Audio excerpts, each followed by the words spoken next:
Here's Davis Gregory. It's homecoming 2025 for the UT Martin Skyhawks as they welcome in Western Illinois for what should be an offensive duel. Hello everyone, Davis Gregory here alongside me, John Hattler and Chris Brinkley for this OVC Big South football collision. John, we go to first our keys to the game, brought to you by Wilson, the official football of the OVC for UT Martin. Well, for UT Martin, you've got to use quarterback Jace Bauer as the run option, but he can't be the run option today for the Skyhawks, and you have to limit the leatherneck money plays of 15 yards or more down the field. And then for Western Illinois. Western Illinois got to come in here, and they have to shorten the game on the ground. They're not going to be the favorite today, but they are very explosive. Shorten the game, get the lead, and go. And it's going to be about the quarterbacks today. And Jace Bauer on the defensive side has to be the concentration for them. Keep him in the pocket. Do not allow his legs to beat you. Our players to watch presented by Jostens. Jostens, the official recognition company of the OVC. For UT Martin, it's Bryce Bailey on the year. 22 catches for 347 yards with 2 touchdowns. He's also 2 for 3 in the passing game with a score against Oklahoma State. And then for the Leathernecks, Markel Holman, 105 carries. That leads the OVC Big South. And then also the leading rusher with 456 yards on the ground, 2 touchdowns, and he's averaging over 4 yards a touch. Yeah, and when he does, he's electric. And he's probably the most electric, most dynamic player on this UT Martin squad on the offensive side of the football. Need to get the ball in his hands early and often today. UT Martin wins the toss, and they decide to defer. Western Illinois will receive, and UT Martin will defend the south end zone. John, we talked about it in the SEMO game that UT Martin has been wanting to set the tone. Jason Simpson wanting to get the football and go down the field and establish themselves as the early favorite, but going to defer it today and look to the defense. And I do kind of like the call. I mean, I really do. Is your defense is going to have to keep this high-flying offense for Western Illinois, contain them early. If you can come out, punch them in the mouth, 3 and out early, or just a limited drive and win this field position battle on the very first possession will bode well for this UT Martin offense. Joshua Nieves and Miles Cox will be back to return. Kicking it off for UT Martin is Mr. Brandon Sims, the true freshman. Had a great season thus far on kickoff. All 3 duties were handled last year by Jaron Van Winkle. Just the punter and holder, the place kicker, Cade Hector for UT Martin. Homecoming Skyhawks from far and wide have gathered, and we're underway at Hardy Graham Stadium in Martin, Tennessee. It's taken in by Nieves, and a touchback. Western Illinois will start the game out at the 25-yard line.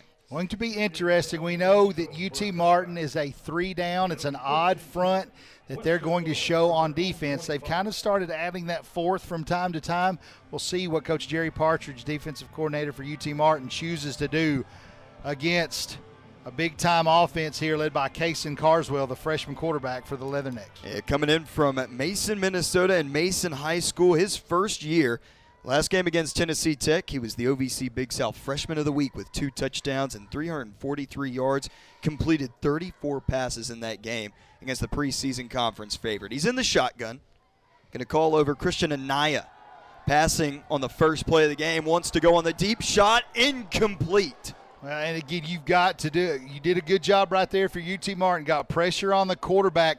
The real play there that would really set that up was Chris Rhodes stayed on top of that out route, forced the throw that I don't think Carswell really wanted to make. UT Martin make sure that another long down and distance and 2nd down. Tristan Duncan was the intended receiver out of Saddleback College.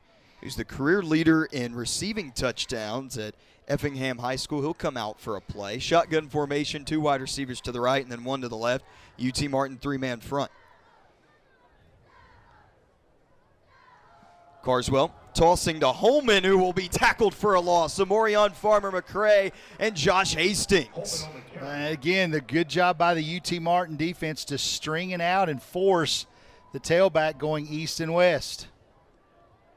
Now 3rd down and long for this Leatherneck offense. Ranking 2nd to last in the conference in 3rd down conversion percentage. 5 wide, empty shotgun. UT Martin looking to bring 3.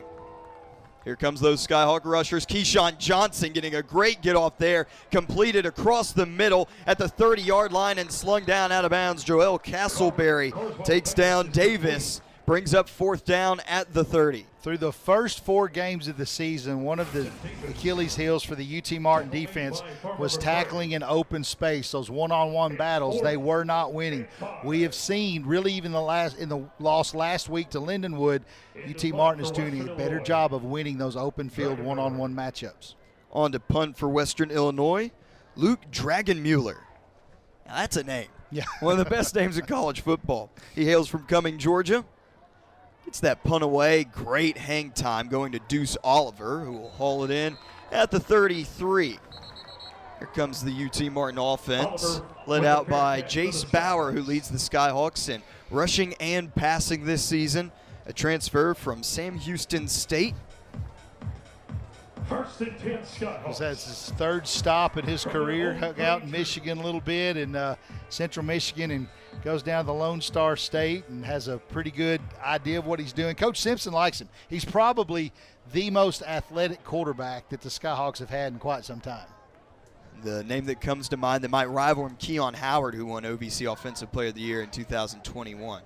That was the start of the 4-year conference championship run for the Skyhawks.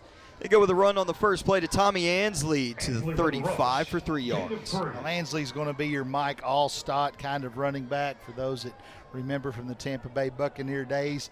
Quarterback in high school has transitioned to tailback at the collegiate level. Bauer, ranking 10th in the country in completion percentage, the hard count. Almost got Kevin Washington to jump off sides. Washington, a big player in this game. 5.5 tackles for loss this season, ranking 6th in the conference. 2nd down and 7. 2 high safeties for Western Illinois. UT Martin running again. Ansley just lowers those shoulder pads down. A flag thrown down in the secondary. Flags on the play. Ansley to the 32, or make that 37 rather. Leathernecks were clapping. Don't know what's coming, but out in open space like that, it may be a hold on a UT Martin receiver. And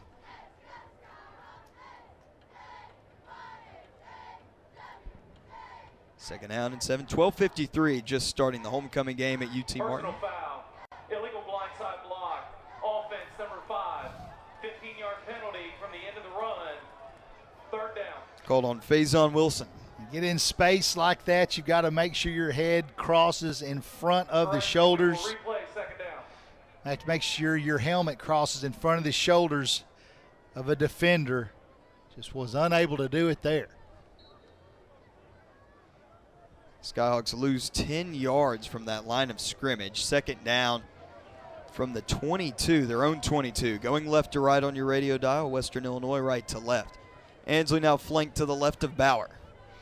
Jace Bauer going to pass. It's going to be a screen. Ansley bobbled it for a moment, brought it back down and tripped up at the 26. And that's good recognition by Bauer as well. The safeties crept up to the line of scrimmage and then bailed, went back into zone coverage. Bauer recognized it quickly, dumped it out to Ansley, but a minimal gain. Nick Buccaro of Bartlett, Illinois on the stop, his 5th year in college football. Veteran player for head coach Joe Davis and defensive coordinator Landon Fox. 3rd down and 16. UT Martin offense ranking 4th in the OVC Big South in 3rd down conversion rate. John Gentry, Jace Bauer, Sam Houston State teammate, on his left side. Quick throw for Bauer to Bryce Bailey. Bailey looking for blocks from his receivers. At the 35, he got hauled down by the face mask, and that is a major error by the Western Illinois defense. You're also going to have a hold on the perimeter too, so there's going to be two infractions on the play. You got a hold on a wide receiver for UT Martin, as you see on the ESPN Plus replay right there in front of the official. He was reaching for the flag before the face mask ever came. Personal foul, face mask, defense number 3, 15-yard penalty. Oh, wow. No holding. He was going for the side judge was already reaching for his pocket. I thought that hold was going to get called. Automatic 1st down on the 15-yard penalty gets UT Martin to midfield. Coach Simpson going to go with some tempo. Skyhawks get to the line, 4-man front for Western Illinois. Another try at the hard count.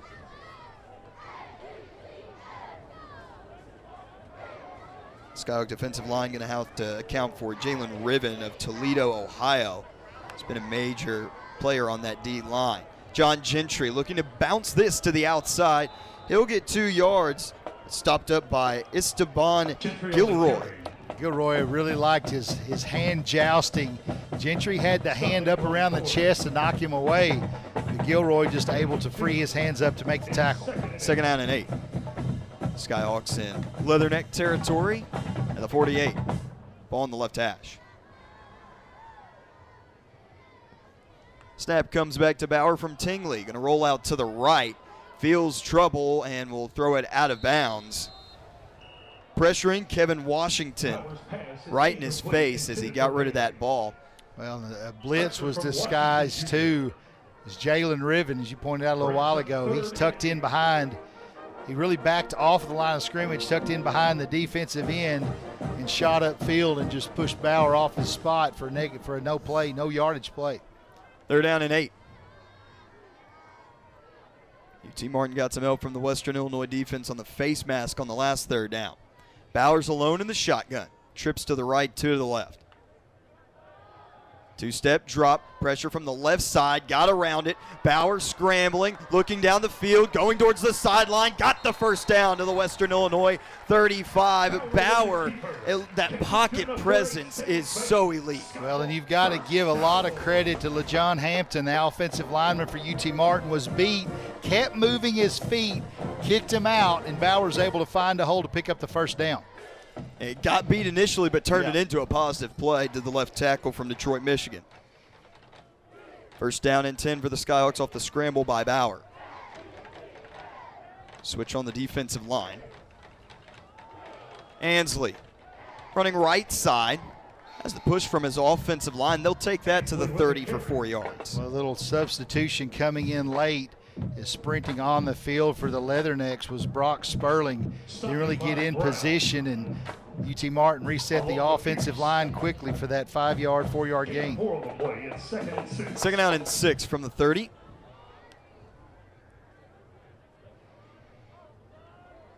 Bauer checking. Now went with a hard count again. Kevin Washington then went and audible to his defensive line. Chess match happening in this first quarter. Washington looks to blitz, handing off. Ansley has a hole at the 20, makes one man miss to the 10, and will be tackled at the 6. First down. Josiah Tingley, the center for UT Martin, had to make multiple checks at the line of scrimmage. You have a pulling guard that gets out there to break the big run, and now UT Martin in the red zone. First offensive possession of the day. Simmons Bank first down for the Skyhawks. Back on the ball.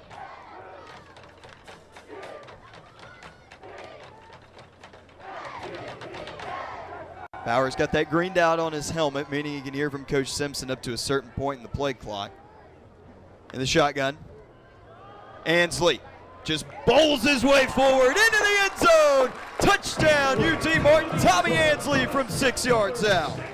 We've seen it early on this first drive, but the Skyhawks just straight away white knuckle football. Not a lot of, we had a pull on the last play. That was just straight ahead blocking by this veteran offensive line to create the 6 points for the Skyhawks. Scott Taylor, State Farm touchdown. Tommy Ansley, his second score of the season, gets UT Martin to draw first blood on homecoming.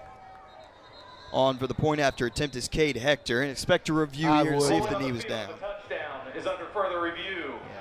Ainsley looked like his momentum started taking him down a little early, but he shot himself forward. We'll probably have a pretty good replay here, I would believe, from the ESPN cameras. Ansley from Palm Desert, California. Here's the replay. He might be short. It's going to be interesting to see where they determine, because you don't have a camera down the line when his knee hit. Where was the football? That's going to be what they determine. Ansley, interesting about him, transferred in from College of the Desert. It's his first year at UT Martin. He was the best running back and punter at College of the Desert. He led the conference in rushing yards and punting average. That's pretty impressive. I mean, to me, that's as versatile as John Hatley. Yeah. But the skill set that it takes to go from a power run to have the flexibility to punt. Yeah. That's pretty impressive. Yeah. And the mindset to be able to change your mindset from one opportunity to the next. A former quarterback in high school as well. Yeah, and just transition to the run. You don't see that a whole lot. really good quarterback unless they came out of a system where they ran a midline veer, triple option, something like that. But normally you come out of high school and you're a quarterback, that's what you're going to be at the next level. The field is upheld. It's a touchdown. Touchdown for Tommy Ansley. 10 plays, 68 yards, and the 6-yard score by Ansley is second of the season. And now the point after attempt will be coming from Cade Hector. 6-0 UT Martin. That's if you're the road team, having a quick 3 and out, flipping it over and giving up a touchdown is not optimal. So it'll be interesting to see for Coach Davis what he's able to do with this Leatherneck offense. We know that they can score points. What adjustments did he make while he was sitting there? It's good for Hector on the snap by King. Back to Van Winkle, and UT Martin will lead it 7-0 at the start of this first quarter with 8:41 to go. And we will go ahead and go to a break. Keep it right here on ESPN Plus and the Sky Sports Network.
Back on ESPN Plus, UT Martin ready to kick it away after a 10-play, 68-yard scoring drive. Tommy Ansley punched it in, 6-yard score, 55 rushing yards on that drive for the Skyhawks.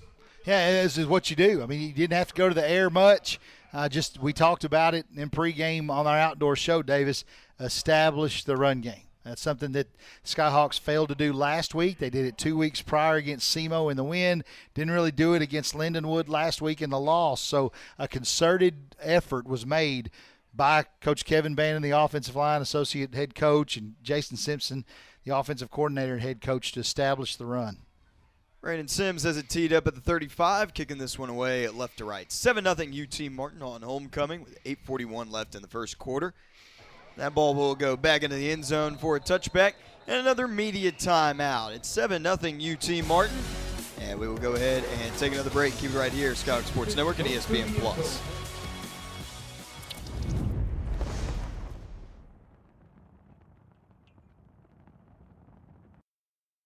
Every day, CenterPoint Energy is hard at work ensuring the safe and reliable delivery of natural gas. From routine maintenance to the replacement of natural gas pipelines, it's what we do to keep the community safe. But it's more than just a job. It's about neighbors helping neighbors, because we're also proud members of the communities we serve. So next time you see one of our crews at work, be a good neighbor and steer clear, and we'll all come home safe and sound. Here's to our community's safe and smart energy future. Founded in 1910 in the Ohio Valley region, German American Bank has been raising the standards in banking and wealth management for over a century. to provide the conveniences of modern banking, yet small enough to care about the people and communities we serve. Because we believe that when a community thrives, its people prosper. Strengthening our community since 1910. German American Bank. Member FDIC. In Kentucky, we're moving forward together. Our businesses are winning, and our families are thriving. Because Kentucky is a place where business is fast, but the pace of life is just right. Now, we're looking at a new Kentucky, one where good jobs and a good life are possible for everyone. Y'all interested? We don't blame you. So come explore your new Kentucky home.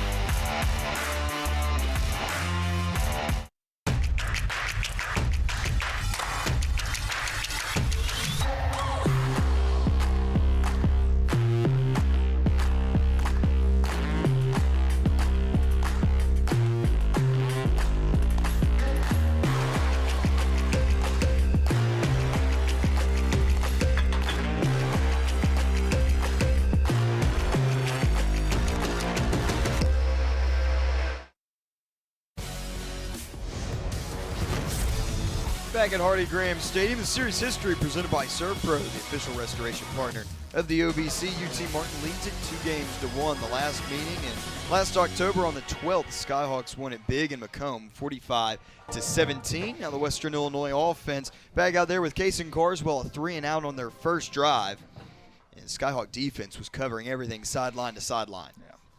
Defensive secondary did a nice job to force that 3-and-out. See what happens here. Coach Davis and the Leathernecks. They go up the middle with the conference's leading rusher, Markel Holman, transfer from St. Francis. I'm so old on that series history. I was at that first game in 2003. I remember going to Western Illinois thinking, are we ever going to get here? I was with Lee Wilmot and Tom Britt, and now, you know, a regular trip for us. Yeah, I mean, it's a hard drive. Yeah, it is a hard drive. It's the not time easy. is not the big issue. It's Yeah. just how difficult the drive is to get there. Shotgun, Carswell. A quick throw onto the sideline, completes it to Christian Anaya to move the sticks. And I think that's what Carswell needed. He needed a quick read, quick throw, broke the huddle. When the ball was snapped, he knew exactly where he was going with it. And you kind of see the defense for UT Martin with Rhodes to stay on top of that out route, don't get beat deep. 2 seasons at Montana State prior to transferring for Anaya out of Chandler, Arizona. In motion is Duncan coming into the backfield. Holman, he is stood up, popped right on the chin strap, gets a yard on the carry. Toby Camp got to him first for UT Martin. And again, UT Martin is really making a concerted effort to make their run fits here early. Just not a lot of success on the ground, albeit it's just been 6 plays, but Western Illinois has not had a lot of success finding these holes. Run fits have been performed really well so far. Carswell, play action, dropping back, rush, about got to him, rolling out left, directing traffic, and will overthrow Duncan. And a flag comes in late at the 35. I don't know what that's going to be about, but the referee's going to have shoulder surgery after that. He chunked that from a long way away. I think you might see a hold on UT Martin. It was trying to be a crossing route at the top, but we shall see. It's what I saw early, but I don't know if it warranted the call, but we're about to find out. Holding. Defense number 4. 10-yard penalty. Automatic first down. Called on Chris Rhodes. Yeah, Rhodes was trying to stay on top of the route. He kind of got his feet tangled up. Is a good call by the official, but the unfortunate thing about it is UT Martin got pressure on Carswell at the front. He was not going to be able to make that throw anyway, but it was a hold on the defensive backfield. First down and 10 for the Leathernecks after the holding. Ball at their own 47. Jet sweep, running left side, Anaya at the 40, and he gets lumber laid on him by Josh Hastings. Good play. UT Martin's pursuit has been pretty good so far in the run, so it's trying to stretch it out. Ball came to the field. The play came to the field side. You got your speedy wide receiver and that little jet sweep looking action to get out there. First down and 10 at the 40 of UT Martin for Western Illinois. They're going to look at this for The targeting. previous play is under further review for potential targeting. Hit the nail on the head. Yeah, I didn't. It was. I think this is really more born out of the violence of the hit as opposed to the head. It looked like the shoulder got into it, so we'll see the replay, I'm sure. But I don't. Safety's priority, of course, but I don't really think that we'll see right here on the replay. An eye on the jet sweep.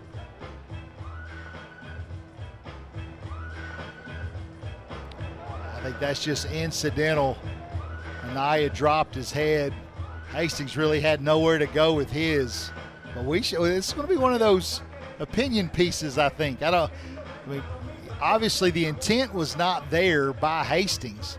I think it was just a matter of where everybody's heads ended up. But that's one thing I do like what the NCAA has tried to do with this, guys, is they've tried to really make it more about intent than the actual action that occurs. He didn't lead with the head. It just went down to put the shoulder into it, and we shall see. Because the consequences are big. Yeah, they're Yeah. huge. Yeah. I mean, it's just, especially if you're UT Martin, you're Coach Partridge, arguably your best defensive player. You don't want to lose him. Yeah, one of those star safeties, Mm-hmm. Josh Hastings and Jacob Stevenson. We've got a call. After review, there is no targeting on the play. It's first down. Remains a first down for the Leathernecks at the Skyhawk 40.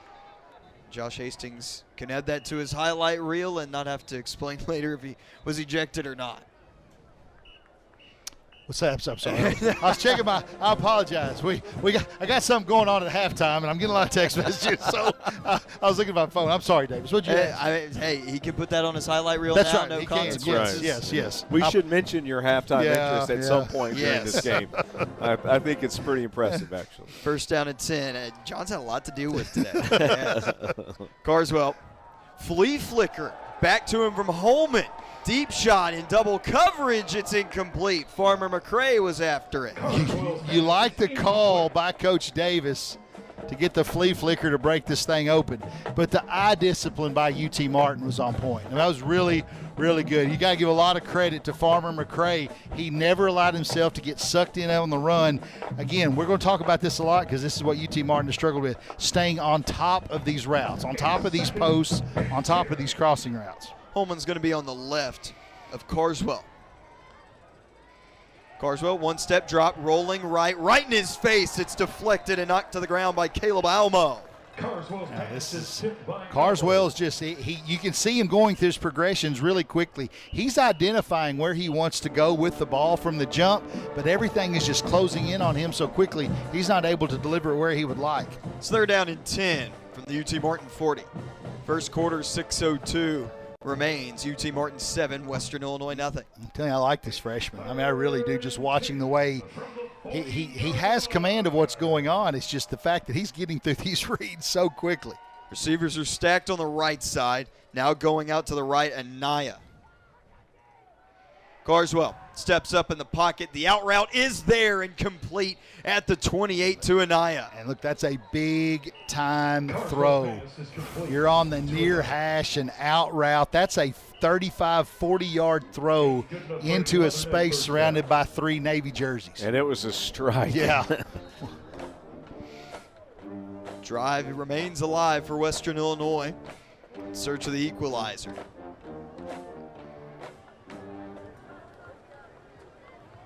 Leathernecks in the shotgun. 3 wide receivers to the left. Press coverage by Jamichael McGoy on Damari Davis. RPO action. Carswell scrambling right. Throws it, knocked away and incomplete. Did he get that ball off before he crossed the line of scrimmage? I think that's what Coach Simpson is talking about. Coach Simpson's not happy. It's close. But again, we have really been impressed early on in this first quarter. Jacob Stevenson, again, the eye discipline from that safety spot. Did not get sucked in on the RPO, that play action, and Carswell gets out in space and he stays with the receiver that comes into his area. And we talked about it in the pregame, Davis. This is where Western Illinois is very, very dangerous when you start approaching that red zone. Carswell. Another play action. has time down the seam. Man is there. Diving grab made. Touchdown. Western Illinois. One-handed grab in the end zone by Tristan Tunkin. There's not a whole lot you can do about that. What a throw. What a catch. You'll see the little deep cross. It turns into a post as he turns his shoulders upfield.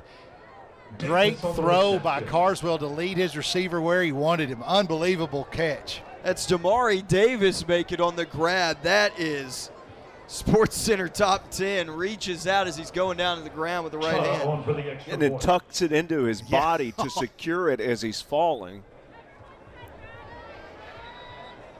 The ruling on the field of a touchdown is under further review. I think this is going to hold up too. It looked good. Right. Look, in real time, I thought my eyes had deceived me. I wasn't sure that he caught it.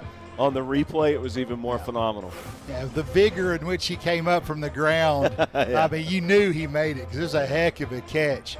And you can just see Carswell's confidence in the pocket.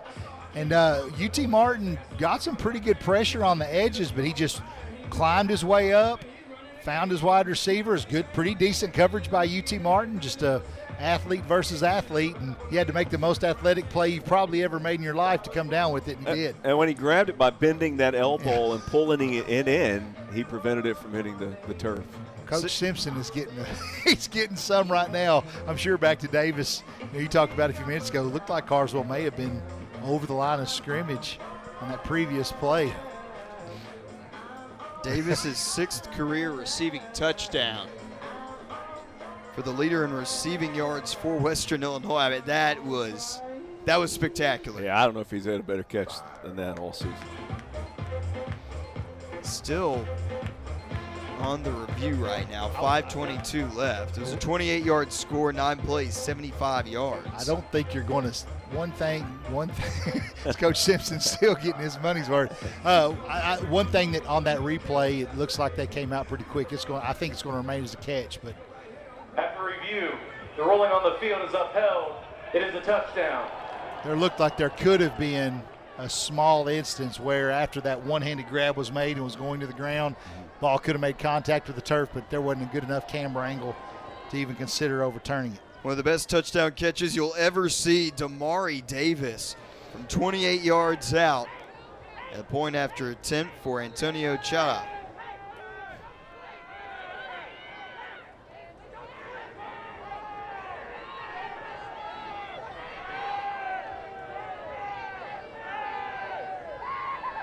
It's my kind of kicker, 5'9", 200 pounds. He's able to put it up through the uprights. We are tied up at 7 with 5:22 left to go in this first quarter. We've got immediate timeout. So we'll go ahead and take a break. Keep it right here on the Skyhawk Sports Network and ESPN+.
9 plays, 75 yards. Kason Carswell to Damari Davis with one of the best catches you'll ever see, a 28-yard score. And Western Illinois has knotted this game up in the first quarter, 7-7 with 5:22 remaining in this first frame. That's a great response. And again, penalties, which has kind of been an issue with UT Martin on extending drives for their opponents throughout the course of the year, really happened there. The hold on the over the top on that route and extended the drive, and Western Illinois capitalizes on it. I think both of y'all were talking in the radio pregame about if a team can create separation in this game. And, yeah, again, what a response there to prevent that from happening for Western Illinois. UT Martin will get the ball back. Total yards right now being won by Western Illinois with 70, 52 through the air and 18 on the ground. Skyhawks with 55 rushing yards. So the complete opposite. One team's getting them through the air, one team is getting them on the ground. I don't know that I've really ever seen a kickoff on a hash before. That's impressive. I'm sure it's been happening. It's not something you pay much attention to. Booted away to Dzalen Worsham. Worsham avoiding one man. He's going to get some room to the right side. Tackle down. Ball came loose at the last second. Recovered by UT Martin at the 25 by Drake Martinez. Yeah, Worsham actually had a lane, and he got up in behind the blocker on special teams. As Drake Martinez had a good block set, he got it behind him and said, just going ahead and cutting it right. He had turf of green all in front of him. Good return regardless. First down and 10. Trips to the left and one to the right. Turf of green, the wordsmith John Hattler. Right. It's 8 years of higher education, Chris. Bauer throwing on first down and 10, looking through his progressions, can't find anything. Now rolls right, flag will come in, most likely holding. Bauer scampers past the 30-yard line to the 31. Yeah, afraid that's going to be on Hampton. Got beat earlier, recovered well. Don't know that he did that time. Holding. Offense, number 64, 10-yard penalty. Replay first down. On Delapo Eganjobi. 6'5", 300-pound redshirt senior. A good story behind him from Canada. Never played a lot of football. He's learning how to play. He has all the measurables to be an NFL guard, but he's still really learning how to play. And Coach Simpson has talked about that at length, just about what kind of plays they can do to let him be his best version of himself. First down and 20. The UT Martin offense backed up to their own 15. Ball in the right hash. Bauer will go to Tommy Ansley. Ansley has got 2 yards on the carry. You know, you make a good point, John. You think, if I would have started playing golf when I was 5, I'd probably be better. But, no, a lot of athletes can pull that off. And if you start a sport when you're older, even in high school, the learning curve is huge. And especially in today's college football game. There's so much that's replicated from the professional level down to this level. And like I said, the learning curve, you got to make it up quickly. Second down and 17.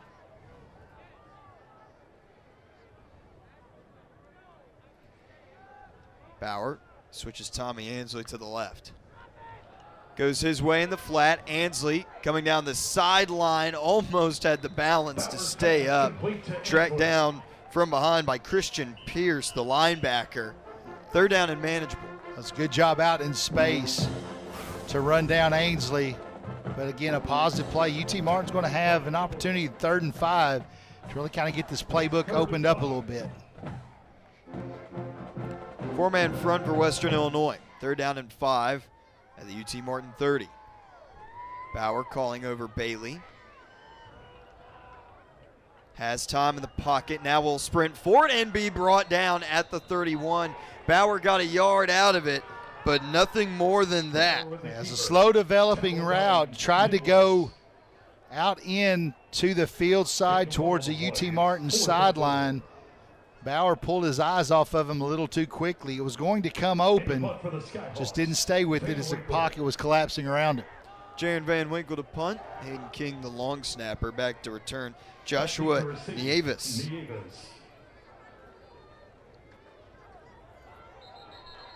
Markers come in.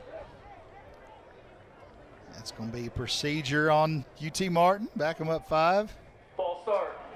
Offense, number 26. 5-yard penalty.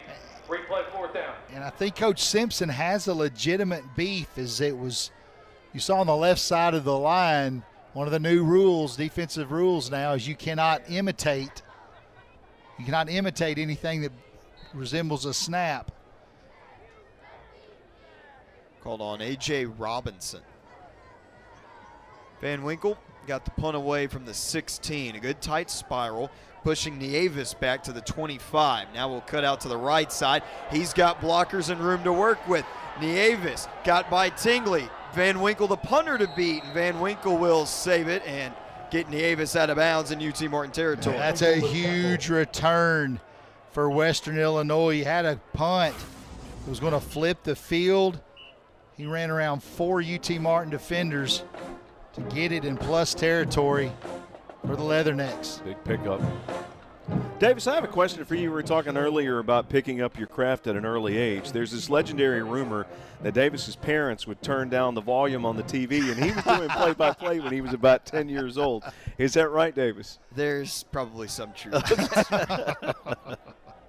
They had to bear through a 10-year-old calling the Iron Bowl in November in a high-stress situation. I'm sure it was good. Shotgun for Western Illinois. Into the backfield, there's Duncan. Holman hopped over an offensive lineman, gets a push from his O-line. Now will be shoved back by the Skyhawk defense. Whistles blow and mark him down at the 34. Out before a pickup of 5. It's the front 5 for Western Illinois. Created some space. That is the biggest run of Western Illinois for the day. Second out and 5. UT Martin 34. Under 2 minutes to go in this first quarter. We're tied at 7. Skyhawks 7, Leathernecks 7. Shotgun, Holman to the right of his freshman quarterback Carswell. In motion was Davis. Holman is crashed down on by Jacob Stevenson. Also in there for the Skyhawks was number 24, Jamal Mayers. Again, run fits, being performed very well so far. Stevenson really cleaned that up from that safety spot and waited for his teammates to get there. Third down and 4 for Western Illinois. 1 for 2 today. Carswell gets everybody set. 12 on the play clock. UT Martin switches things around defensively. In motion, Duncan, left to right. Carswell's going to throw. He was looking right. Pressure from Camp. Scrambles out left. Dumps it down, and a flag will come in at the 40 after the athletic play by the freshman QB to dump it off to his running back, Holman. This could be coming back, though. Yeah, Carswell making a couple of jump cuts back there in the pocket to try and create some space. Holding. Offense, number 78. Called on the left tackle, Matt Montgomery. Now this is a down and distance that UT Martin can really pin their ears back and get after this Leatherneck offense, try and get it back. But again, as you pointed out, Coach Davis loves going for it on 4th down. This is that area of the field where, do you want to punt it? Do you want to take a shot? The 19th best 4th down offense in the country, 8th best red zone offense. 7-7, 42 seconds left in the first quarter. It's 3rd down and 14 for Western Illinois. 3 wide receivers on the right, 1 on the left. Holman to the right of his quarterback. Going to check it down right there to Holman. Has 2 blockers in front and started to run around. Thought he still had his balance, but the play will be blown dead right back at the line of scrimmage for 4th down and 10. Yeah, I got to believe Coach Davis goes for this. And takes it to the takes it to the second quarter as well.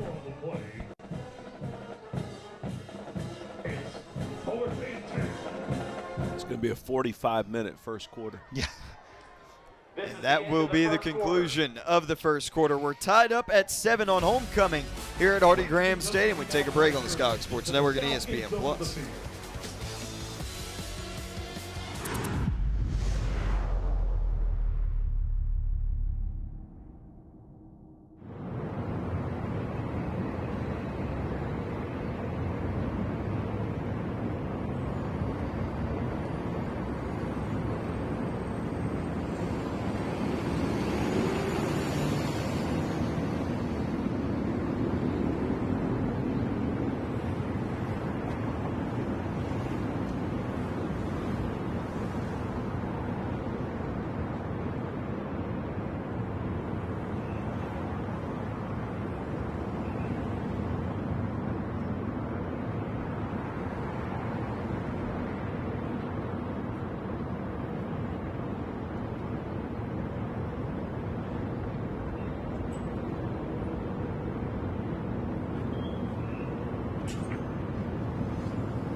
Ready for the second quarter on ESPN Plus and the Skog Sports Network. Today's trivia question presented by Kentucky Tourism. Come explore your Kentucky home. Our question today, the Fighting Leathernecks is an official nickname of which branch of the U.S. military? I know. You do know? I do know. Okay. Despite the fact that the answer's on the sheet, I knew before. Yeah. My nephew's standing up here with me. He's in the United States Army. He knows. And yeah, he knew. So, yeah. Did he give you the answer? He did not. Okay. I actually knew. Okay. Western Illinois not deciding to go for it. They punted away with Dragon Mueller. Fair catch called for by Oliver at the 5. Was on his heels. Yeah, normally, used to the school of thought was stick your heels on the 10 and don't go back. About 2 years ago, it flipped to put them on the 8 and you don't want to go back. Well, he went back to the 5. That's a pretty tough go. I was going to spot it at the 6. First down and 10 for UT Martin, tied up at 7.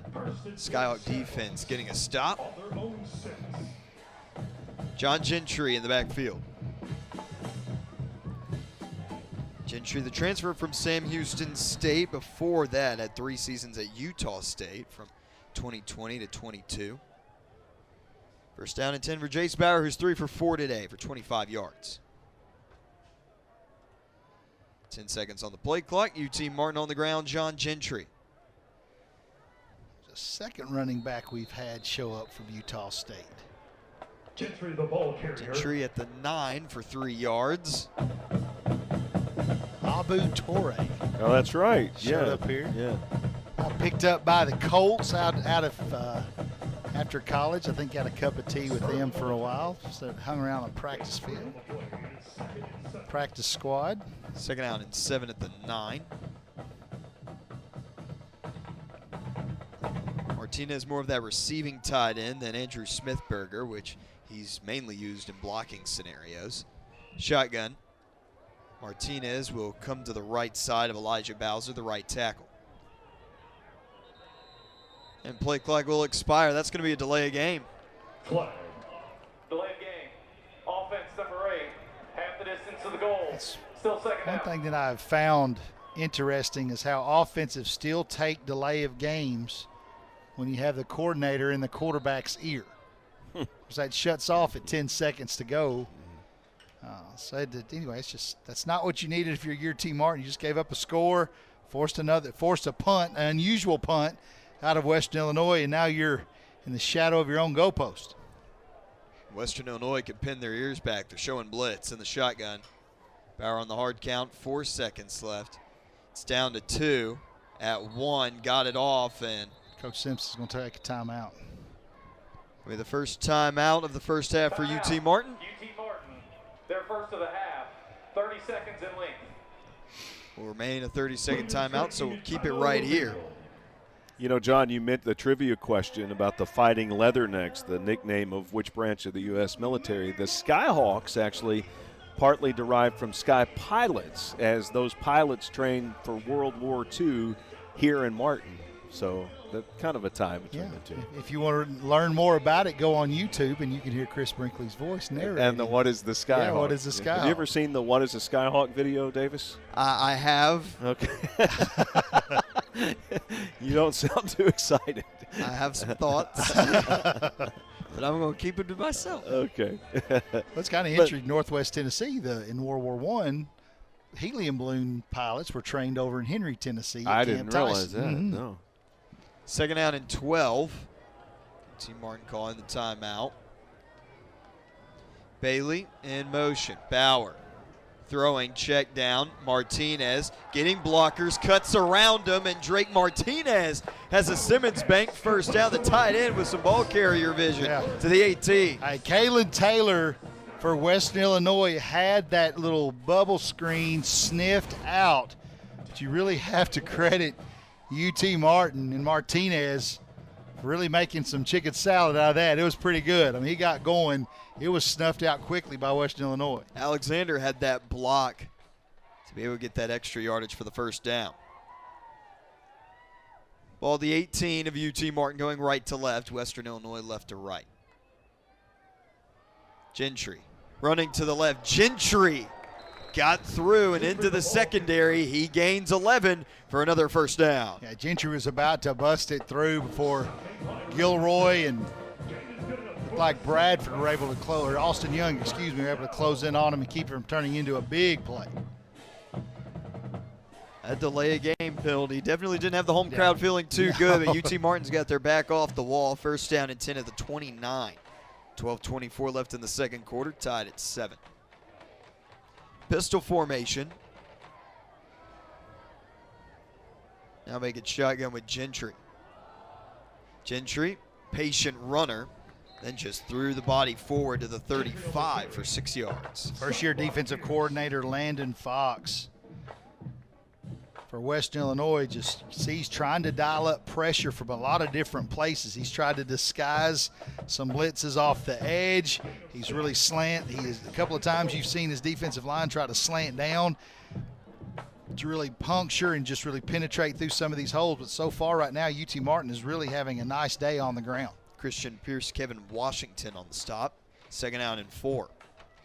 These second down and short scenarios open up the playbook quite a bit. Loading up the line was Western Illinois. It'll pay off. Just a 2-yard gain by Gentry. Crashing down was Christian Pierce. Yeah, Pierce really worked. You said scraped down, was able to get it at Gentry's feet. UT Martin already with 80 rushing yards on the game. That's a far cry from what happened last week in Lindenwood. That was their 5th play of this drive. Third down and 2. Offense breaks the huddle. 2 wide receivers on the right and a tight end in the formation. Martinez on the right side. Make that 2 tight ends. Bauer pulls it. Going to run it himself. Jace Bauer gets the first down. Martinez was covered up in coverage for Western Illinois. And that was number 25 for the Leathernecks, Jalen Nichols. And Bauer saw him and said, okay, well, I guess this is just a race to the first down mark. That's exactly what it was. Ball on the near hash. Sees how much confidence Jason Simpson has in his quarterback to run it into the boundary. First down and 10. Simmons Bank first down. Bauer. Chris Franklin on his left. Play action fake to Franklin. Bauer down the field and open. Worsham. They connect at the 41 and he goes out of bounds at the 39. That's 4 first downs on this drive. Quick first downs. Gilroy was put in a tough position and had to choose whether to stay with the back out of the backfield or looked like trying to get back into zone coverage. But Bauer's able to find the crossing route and pick up the first down. First down and 10 at the 40 for UT Martin. They're going to bring in Scotty Alexander. Zaylen Worsham missed the first couple games of the season and able to come in here for the Skyhawks. Had to get cleared by the NCAA. And he's been a terrific returner and now making plays at the receiver spot. He's on the right side of the screen. John Gentry stays on his feet. Gentry at the 25 to the 20. Still on his feet in that secondary and inside the 15 to the 14. Looked like Ashton Gentry, the big running back for Boise State last year. He put that right foot in the ground, exploded up the field, and this is where UT Martin gets really, really good when they decide to go tempo. Look back over to the sideline on first down and 10 at the 14 of Western Illinois.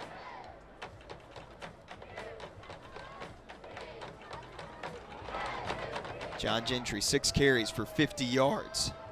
Gonna get it again along the right side at the 10. 4 yards will be the gain for John Gentry, tackled by a pack of Leathernecks. And a player down for Western Illinois. Inside the 15, performance chiropractic injury timeout. Performance Timeout for a defensive injury. Media timeout. Take a break, media timeout. 7-7, 9 minutes left of the second quarter. We'll get that injured Leatherneck to you when we return. Skyhawk Sports Network and ESPN Plus.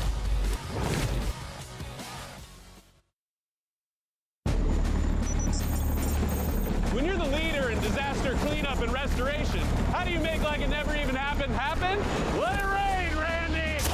Woo! Yes! By being prepared for anything! Woo! Whatever comes your way, there's a pro for that. Serve Pro, like it never even happened. and are always snacking on the go.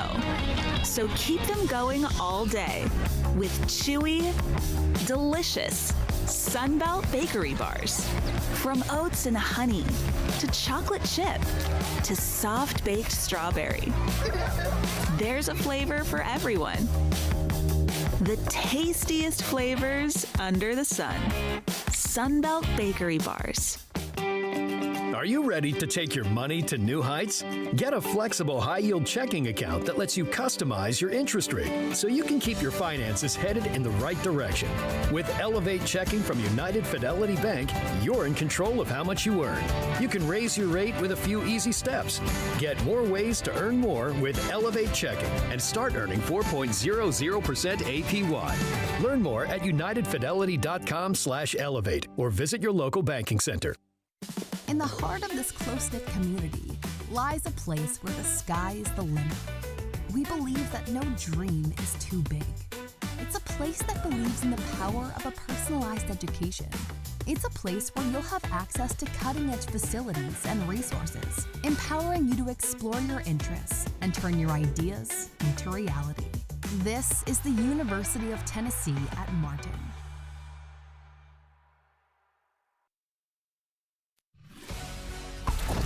Second down and 6 for the UT Martin offense at the 10-yard line of Western Illinois. Davis Gregory here with John Adler and Chris Brinkley.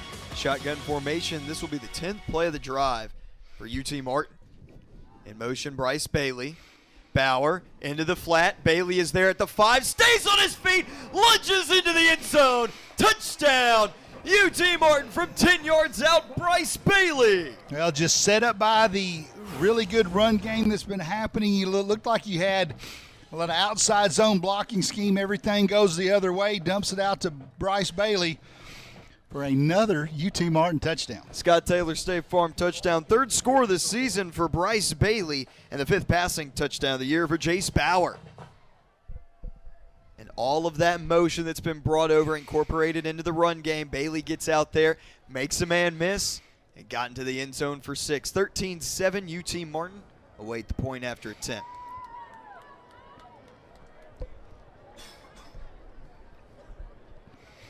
Again, all scoring plays are reviewed. Maybe checking to see if. I would think there's a chance he may have gone out of bounds, maybe. I mean, he was tiptoeing the sideline from, of course, we're about as far as you can be from that's the near toughest pylon. angle. Yeah. 6 first downs on that drive. Ended up being 10 plays, 94 yards. 6:12 taken off the clock. Play is confirmed, and Cade Hector for the point after attempt. Snap, place, got it up, and it is good. UT Martin regains the lead. 14-7, 8:41 remains in this second quarter in the Skyhawk offense. Big time drive for them, and we got immediate timeout. We'll go ahead and take a break here. 8:41 in the second quarter. Skyhawks 14, Leathernecks 7. We'll be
10 plays, 94 yards. Jace Bauer to Bryce Bailey from 10 yards out. UT Martin gets the score and the lead, 14-7, 8:41 left to go in the second quarter. Davis Gregory here with John Hatler and Chris Brinkley.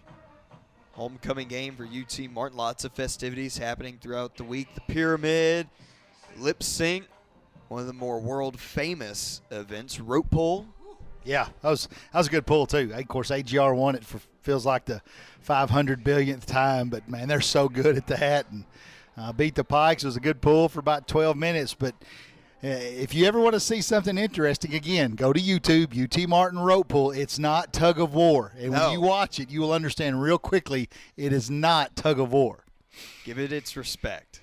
We had a little bit of family battle about that this week. My dad's AGR and I was a Pike, so we were against each other. A lot of smack talk was going on. Line drive kickoff from Sims, bouncing around. And Western Illinois not going for this. It's recovered by UT Martin at the 11.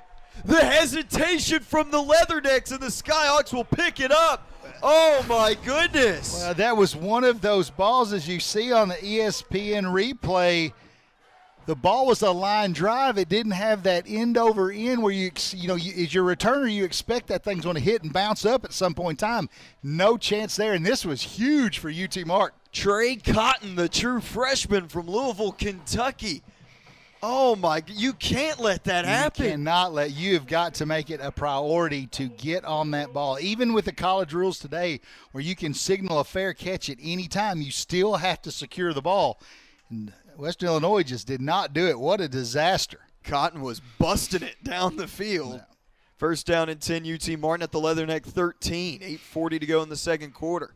The ball right back into the offense's hands.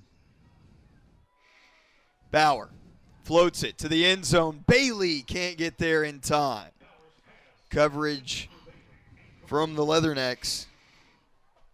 That's going to be Don Paul Keith, the true freshman from River Rogue, Michigan. That's a good play call. Just try and get to that back pylon, outrun them to that back corner, but good coverage on Paul Keith. Davis just mentioned he did a really good job of staying with it and staying on the hip and staying within the eyesight of the receiver to not have a clear view of the pass by Bauer. Second down and 10. Bauer with Gentry on his left, trips to the right in terms of receivers. Tied in is Andrew Smithberger. Screen pass, Gentry. Blockers in front at the 10, trying to weave his way through. Western Illinois rallying to the football, making it third down. You had some really good blocks on the perimeter by this receiving core of UT Martin, but as Davis, as you mentioned, a lot of people rallying to the football, closing out those gaps to keep a minimal gain. Justin Buckner, freshman from Chicago. Third down and 7. I really like for UT Martin when Drake Martinez checks in, the tight end from Houston, Texas. He can put him in the slot. You can put him on the end of the line. He's really almost a hybrid wide receiver. Two receivers on either side. Bauer throwing on third down and 7 from the 10 in the end zone, intended for Worsham, incomplete. Fourth down and the field goal unit on. Now, Bauer really got quick on the throw. He just kind of was hopping up and down, and all of a sudden you saw the receiver break open, and he almost a short stride allowed that ball to go high. And yes, you want points here, but you really needed 7 if you're UT Martin. This is just a field goal attempt alone is a win for Coach Davis's squad. It's a 27-yard attempt for Hector. Snap, place, kick is up, and it's good for Cade Hector. UT Martin up by 10, 17-7. And Hector able to put through his 6th made field goal of the season now. 6 for 7, and we will go ahead and take a break. Media timeout, 7:43 left in the second quarter. Skyhawks 17, Leathernecks 7 on ESPN Plus and the Skyhawks Sports Network.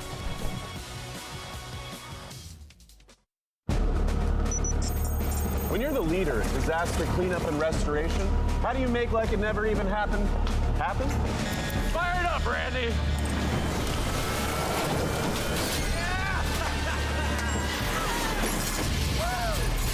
By being prepared for anything!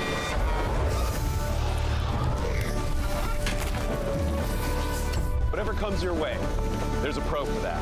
Serve Pro, like it never even happened. The 1-1. It's the excitement of the crowd, the crack of a bat, the sound of your own heartbeat, the roar of the engines. The spirit of competition runs deep here, from the dirt track to the cheap seats. Whether you're screaming from the stands or taking your place in the limelight, Southern Illinois is your ticket to all the action. In sports venues and recreational facilities for whatever your obsession is. Come to cheer, come to challenge yourself, but discover so much more when you visit SI. Every day, CenterPoint Energy is hard at work ensuring the safe and reliable delivery of natural gas. From routine maintenance to the replacement of natural gas pipelines, it's what we do to keep the community safe. But it's more than just a job. It's about neighbors helping neighbors, because we're also proud members of the communities we serve. So next time you see one of our crews at work, be a good neighbor and steer clear, and we'll all come home safe and sound. Here's to our community's safe and smart energy future. What's it like to be a student athlete in the OVC? We rise to challenges and challenge others to rise with us. We show respect. We lead by example. In the OVC, we become champions on and off the field. That's OVC Sports, and you've got to OVC it.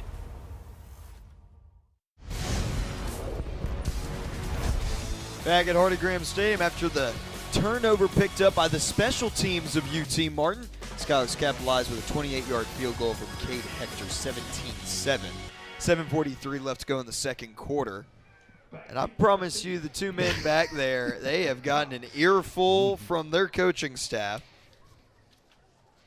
Back is Tristan Duncan.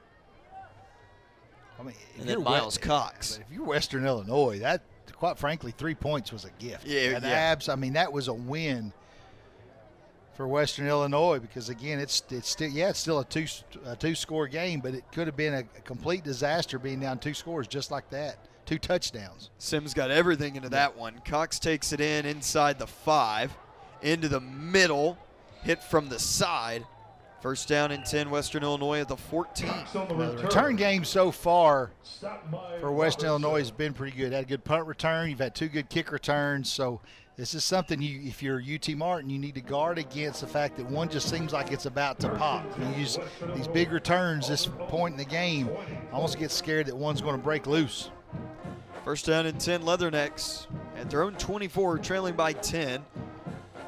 Western Illinois is yet to win a road game this year, 0-4. Skyhawks at home, 1-1. Their lone win this season against their arch rival SEMO, beat the Redhawks 34-10. Western Illinois, their lone win against Valparaiso. Deep ball, and it's hauled in. Perfect pass, shoestring tackle from Castleberry. But right down the middle of the field, the playmaker, Damari Davis. And you can't put a ball better than that. And that's 2 really, the touchdown, you don't really call it a deep ball, but it was, all things considered. But again, just struggling these safeties to stay over the top of these deep balls and limit the money plays. That's a big one. They go with Holman, breaks a few tackles, and will scamper into the end zone. Touchdown, Western Illinois from 16 yards out. Markel Holman.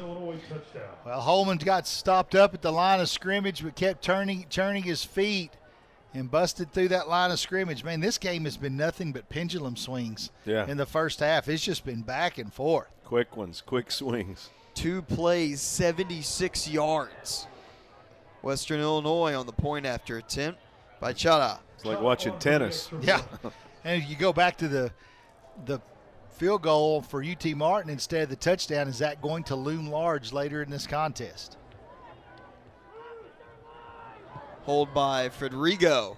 Point after attempt is up and good. And Western Illinois, after UT Martin took that 10-point lead, they go right down the field in 2 plays to make it a 3-point game with 7:03 left in the second quarter. Well, Davis, you said it. This was going to be an offensive shootout. That was what was going to happen, and here we are. We've only seen 1 punt so far in this contest, and even when it was the punt, it was a big return. So, again, we've seen 2 punts, 1 by each team, I should have said. But UT Martin offensively, you're going to have to get 7 from here on out.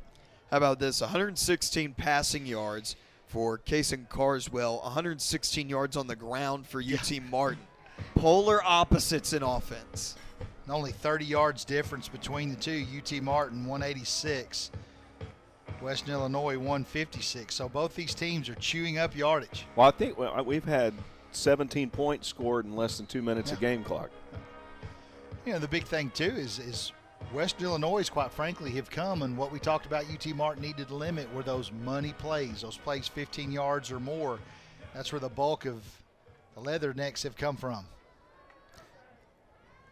Ball is booted away by Chada. Into the end zone. Worsham will bring it out. To Zaylen Worsham on the right. Stutter step. Got across the 25 to the 26. Still some scuffle going on the Western Illinois sideline.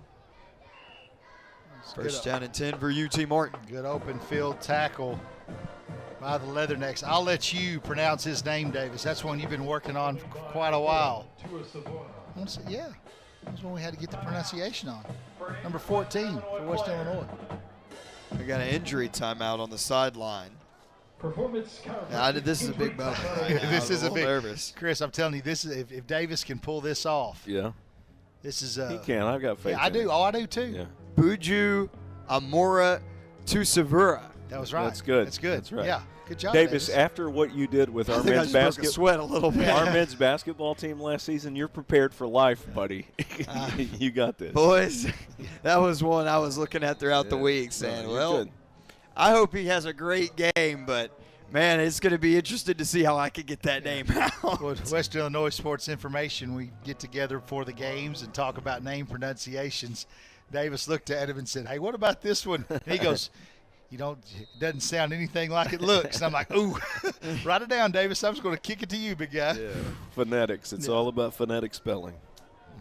First down and 10, UT Martin, 17-14, just like that. Pistol.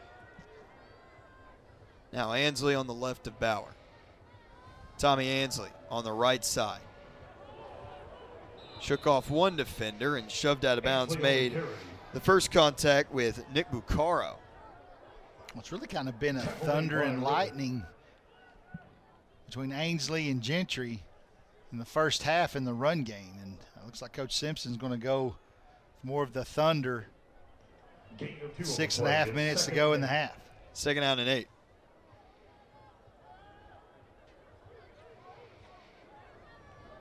Four-man front for Western Illinois. They're creeping in on the edges. Run again. Ansley takes 2 men to bring him down at the 30. Ansley on the rush. Wrapped up and tossed to the ground by Ethan Ladd. I think for Coach Simpson, one of the things that's in your mind right now is I get the ball coming out of the half. 6 minutes to go in this first. 3rd and 6. You want to get points, obviously, but you just want to protect the ball. No turnovers. Get down here, get some points out of it, and get the ball coming out of halftime. 3rd down and 6. UT Martin at their own 30, leading by 3. Here comes the blitz. Bauer senses it, rolling right, and he is sacked. Back of the 27. Once again, Ethan Ladd on the play. Yeah, Ladd just hid behind that defensive end. UT Martin didn't pick him up, and we've talked about it's a field position game. And right now, Leathernecks are looking to win that with 5:13 remaining in the first half. Back to return, Joshua Nieves. Nieves back deep to receive for the Leathernecks. Snap back by King. Fair catch called for at the 24. They were diving in, and he was on a mission, was Jamal Mayers. Yeah, Mayers was in a good job. I mean, he was full bore, bearing down on Nieves, and just to avoid contact was pretty impressive. Because that was a late fair catch call. Western Illinois shot to take the lead on this drive with 4:54 remaining in the second quarter. Skyhawks will get the ball to start the second half. Kason Carswell, 6 for 10, 116 yards and a touchdown. Damari Davis, 3 catches, 96 yards and a score. Shotgun for Carswell. Throwing again, pump fake. Now look down the field. Rolls left. Man was taken away, and he's sacked out of bounds by Keyshawn Johnson. Good discipline by UT Martin's defense. Covered up everything coming out of the backfield, smothered up everything deep. Carswell was really looking to the left third. UT Martin defensive secondary stayed with their assignment, but good job by Carswell not to try and force anything into a tight window, not turn it over deep in his own territory. BB's Furniture and Mattress Gallery sack for Keyshawn Johnson. Make that his 5th sack of the season. 2nd down and 12. Johnson had 3 all of last season. Blitz gets there and just ripped by Carswell over the middle. Diving forward to the 32. Now you see the strength of Carswell. He may be just a freshman, 6'4", or 6'3", 190 pounds, but he was wrapped up in his legs and able to just force that ball into a tight window as he was on his way to the turf. Markel Holman brought it in, the coverage from Banda and Castleberry. 3rd down and 2. 3:50 left in the first half. And the shotgun, the true freshman, Carswell.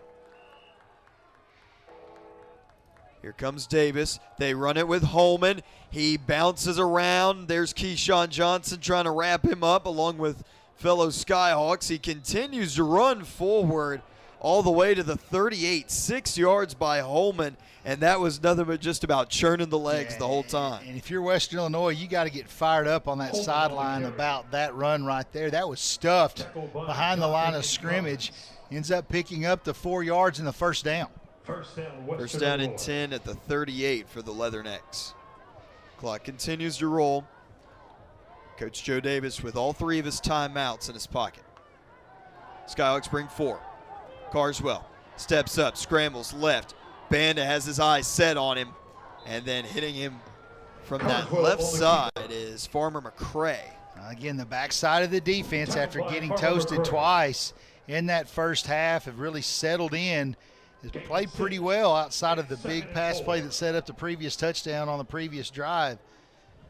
But Carswell, he was showing he can do it with his legs as well. 2nd down and 4 for this Leatherneck offense. Carswell passing, steps up in the pocket. Another deep ball for Davis. It is incomplete and no flags. Now, both of them, I thought it might be on UT. It could be a UT Martin pass interference early, but as they got down the field, you really saw a lot of hand jockeying. Both defensive back and wide receiver had hand. Oh, wow. Holding on McGoy. I'm telling you, there was a ton of hand jousting by both. I didn't even see the flag. Where'd that come from, Davis? It was standing in at what looked like the 45, and the play happened inside the 15. It must have been a hold early. We saw the ball go up into the air, both defender and receiver, both jockeying for position. First down and 10 from the 46.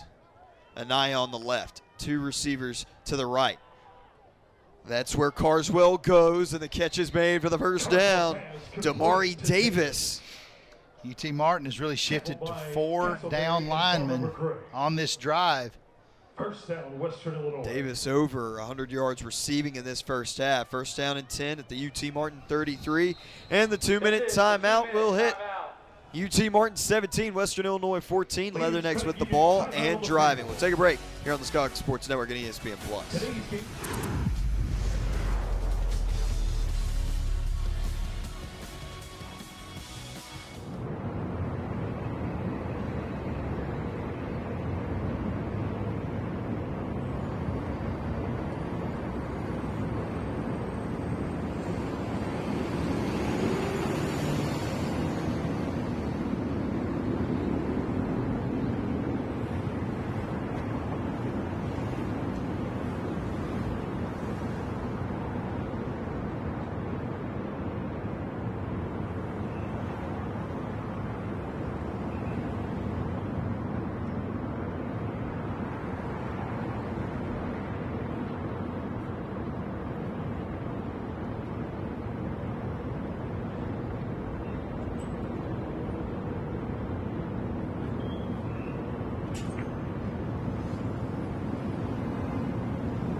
Back on ESPN Plus after the 2-minute timeout.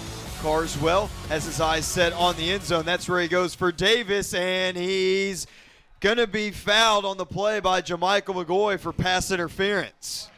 McGoy got his feet twisted up, tried to close, but he just ran over the intended receiver. And this is this. Defense, automatic, first down. We've seen this twice already. These penalties by UT Martin is extending drives for the Leathernecks. Last time was another big pass interference or big hold call that ended up leading to a touchdown. Coach Simpson, Coach Partridge trying to keep the Leathernecks out of the end zone and taking this lead going into the half. It's the 7th penalty for 70 yards on UT Martin. Western Illinois with only 2. Shotgun. Carswell working the hard count. Pulls it from the belly of Holman. Wide open touchdown. Western Illinois. Alex Williams, the tight end, came out uncovered, and Western Illinois has the lead. Well, great play design on the RPO. Held on to it for a while. The tight end just snuck out of the backfield. Nobody picked him up as every single linebacker for UT Martin crashed to fill up those gaps. That's about as easy as you can do it.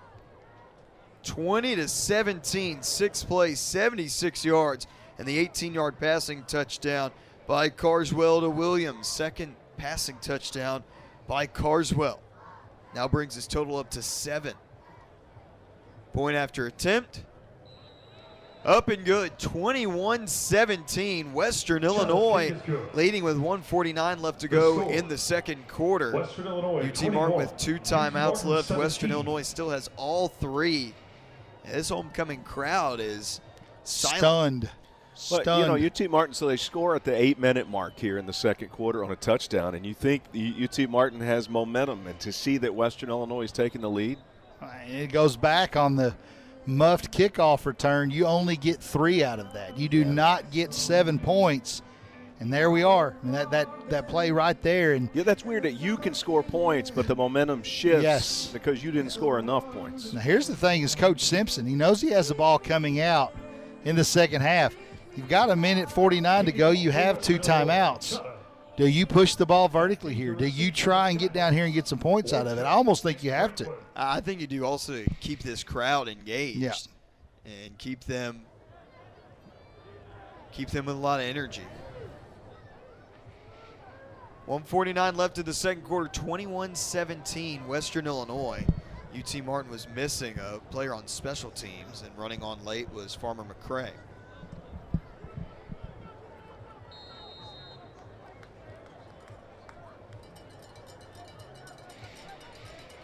Back deep to return, Worsham. Alexander.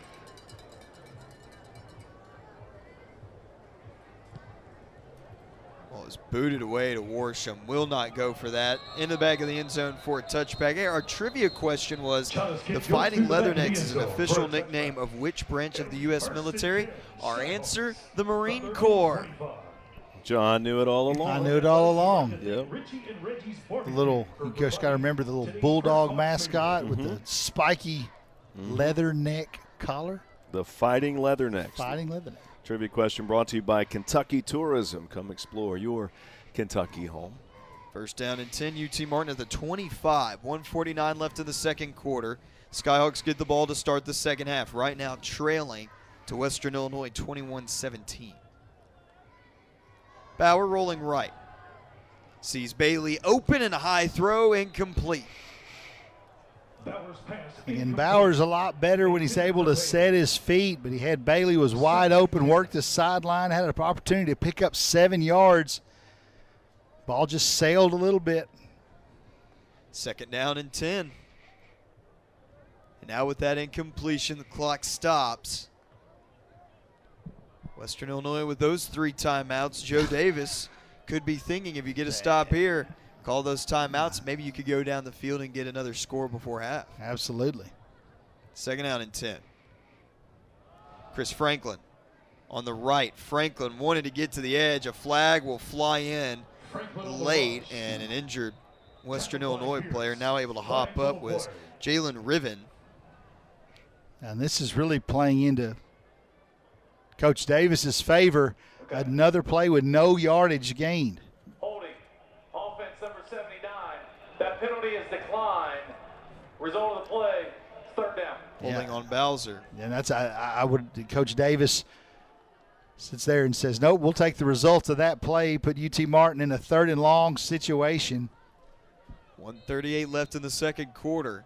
The deep ball has been the main success for the Leathernecks today. Yeah, UT Martin doesn't get a first down here. You can almost bet that Coach Davis will most definitely take that timeout and try and get this ball back with around 1:30 to go.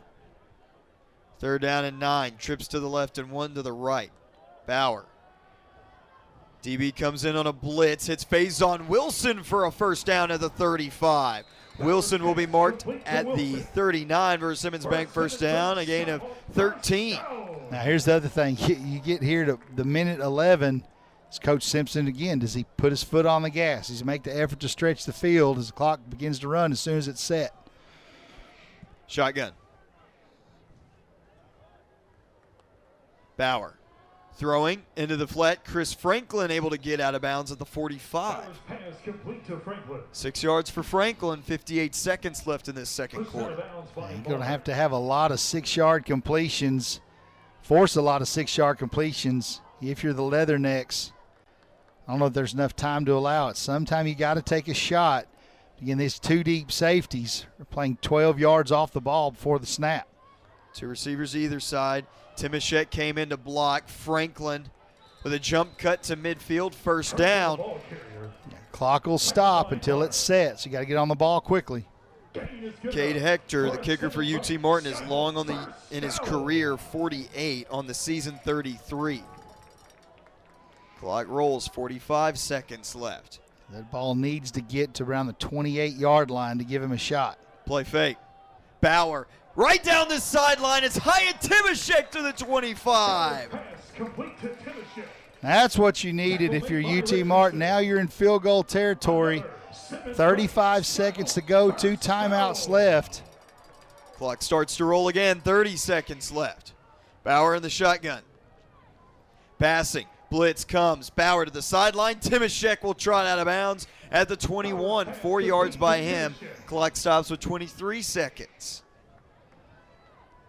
Another pendulum shift. Yeah, it's crazy, isn't it? I don't know that you normally don't see these in first halves. You'll see it in the fourth quarter, third quarter, but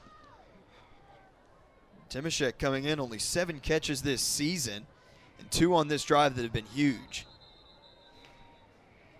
Timeout taken by Western Illinois. Western Illinois, their first.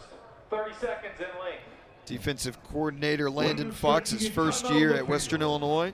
He's head coach at Valpo from 2019 to 2024. Wants to rally his troops here and make sure he keeps UT Martin out of the end zone. Bend, don't break. Yeah, one of those little things that coaches really concentrate on now that's come in vogue in the last 5 years, that middle 8. Last 4 minutes of the first half, first 4 minutes of the second half. Western Illinois is winning that right now. UT Martin needs to match something. We said it a few minutes ago, getting the ball coming out in the second half. You've at least got to get this to a 1-point game or take that lead into the half. So Coach Simpson's really Coach Simpson's really kind of embraced that too. Let's go win that middle 8. Not something he did 2 or 3 years ago, but he's been very verbal about it this year. 2nd down and 6 from the 21. Trips to the left. Time, of course, stop with the timeout from Western Illinois. Chris Franklin on the right of Bauer. 10 on the play clock. Bauer passing. Looked down the flat. Now on the post, it's a high throw going for Timashek and incomplete. Bauer's had 3 throws today, and I don't know why, but he has just not been able to really get his stride right into that throw and sailed him high. Timashek, again, was wide open. He was headed. Probably wasn't going to be able to collect his feet and stay in bounds and get his shoulders turned upfield, but he was going to be out of bounds around the 4 or 5 yard line with 20 seconds to go, which would have been optimal time and distance to try and get a couple of shots in the end zone. Timashek, a huge target, 6'6", 240 for the redshirt sophomore. Transfer from Northern Illinois. 3rd down and 6, 19 seconds left until halftime. Western Illinois now a 3 down lineman. Bauer having time, pump fakes, rolling left. being chased. Jace Bauer will get out of bounds. 12 seconds remain. Bauer just got back to the line of scrimmage. Yeah, but 7 seconds ticked off the clock. Going to make this a 4th and 6. The offense staying out there, and now the field goal unit will come on with Hector with 12 seconds to go in this second quarter. Van Winkle will spot up to hold at the 31. It's a 41-yard field goal for Cade Hector, the junior from Sydney, Australia. Transfer from Bethune-Cookman. Ball's placed close to that left hash for the righty.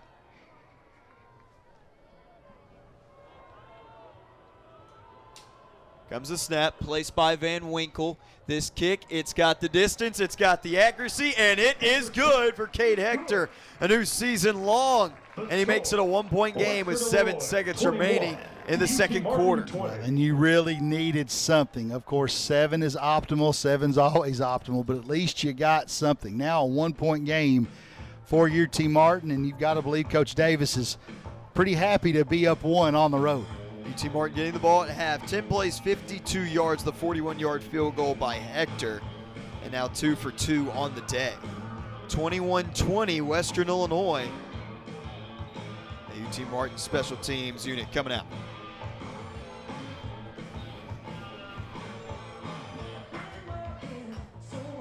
A foot loose going on here. Yeah. Heard this in a long time. Is this on your playlist? It would be, playlist? yes, yeah. Taking us back to our glory years. That's right. we're not talking about the remake. We're talking about the original Kevin Bacon movie. People always talk about the 7 degrees of Kevin Bacon. I'm like, no, it's a 7 degrees of UT Martin. That's right. Sims has it spotted at the 35.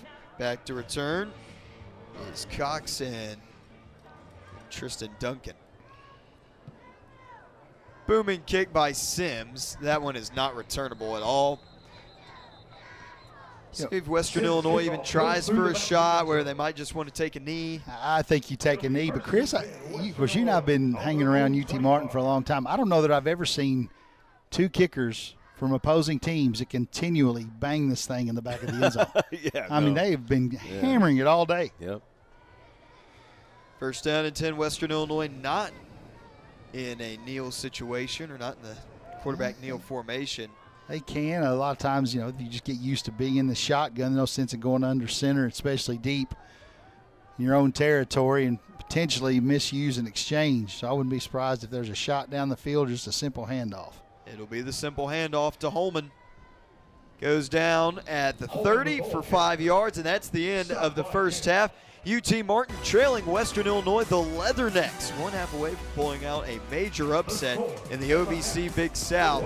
It's Western Illinois 21, UT Martin 20 here at halftime. Thank you, Davis. We'll come back with our halftime show. Radio broadcast will feature the halftime Campus Connection interview with Bud Grimes talking to Bill and Amy Rhodes of Memphis, Tennessee. We'll also bring you the stats in just a moment and more coming up on ESPN Plus and the Skyhawk Sports Network.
And it is halftime. At the half here, Western Illinois leads UT Martin 21-20. It was an exciting first half. Let's take a look at the stats here. The halftime recap presented by United Fidelity Bank. United Fidelity Bank serving their communities since 1914. Total yards, Western Illinois 213. Skyhawks with a few more at 240. In the air, Western Illinois has done it with 157 yards, UT Martin 118. On the ground, it's been UT Martin with 122 yards, 56 for Western Illinois. Penalties have been a big issue for UT Martin in this game. 7 for a loss of 70. Western Illinois only 2 penalties, 25. You see time of possession dominated by the Skyhawks, 18 minutes, 50 seconds compared to Western Illinois' 11-10. And despite a strange kickoff situation, you see the turnovers there. None in this game. Our score 21-20, Western Illinois leading UT Martin. We'll take a break on radio, coming back with Bud Grimes in the Campus Connection interview. And here on ESPN Plus, we'll have OVC news and notes when we return. Western Illinois leading UT Martin 21-20. Halftime continues on the Skyhawk Sports Network at ESPN Plus. Hi, I'm Dr. Nicholas Vance, an orthopedic surgeon here at West Tennessee Bone and Joint. And I'm Seth Coleman, his PA. And I've had the privilege for almost 10 years of being the team physician at UT Martin, keeping Skyhawk athletes healthy and in the game. Along with my PA, Seth Coleman, we're proud to provide the same level of care to patients here in our Martin Clinic. Whether you're a student athlete or just staying active, we're here to help you move better and feel better right here in West Tennessee.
Western Illinois with a halftime lead.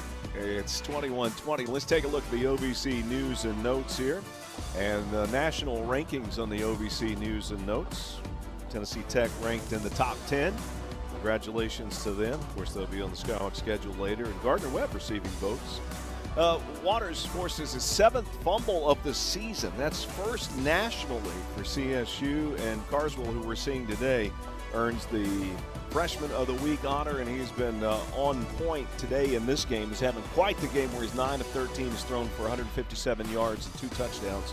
So picking up where he left off in that game this past week. We'll take a break. That's the OVC news and notes here as the Skyhawks again trailing Western Illinois 21-20. The upcoming schedule is coming up when we return on ESPN+.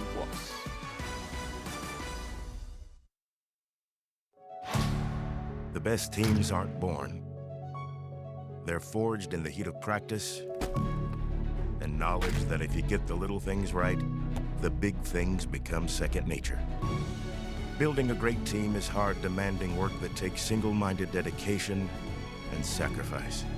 And that's how we've built the cardiovascular team at West Tennessee Healthcare, the highest performing team in the state and one of the top 6% in the nation.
It's halftime at Graham Stadium in Martin, Tennessee. 21-20, Western Illinois leading UT Martin. Let's take a look at the upcoming schedules presented by Sunset Bakery. The tastiest flavors under the sun. First for UT Martin. They'll go on the road for a couple of games here. UT Martin playing at Gardner-Webb in that long road trip. October 18th, 12:30 start. That's on ESPN+.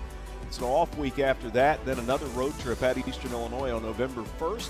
That's a 2 o'clock start on ESPN+. And then UT Martin back at home on November the 8th is when they're back at home. And there we go, against Tennessee State. Good job. They'll take on Tennessee State at home at 1 o'clock. And that's the upcoming schedule for UT Martin. Let's take a look at Western Illinois. Charleston Southern will play at Western Illinois on the 18th at 3. And then Western Illinois travels to Tennessee State on October 25th. And then Western Illinois back home with Lindenwood on November the 8th. And all of those games can be seen on ESPN+. Upcoming schedules brought to you by Sunset Bakery. We'll take a break. The start of the second half, not too far away. Western Illinois leading UT Martin 21-20. Beautiful homecoming weekend here on the UT Martin campus. More coming up on ESPN+.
Back on the UT Martin Skyhawk Sports Network and ESPN+, 21-20 is the score.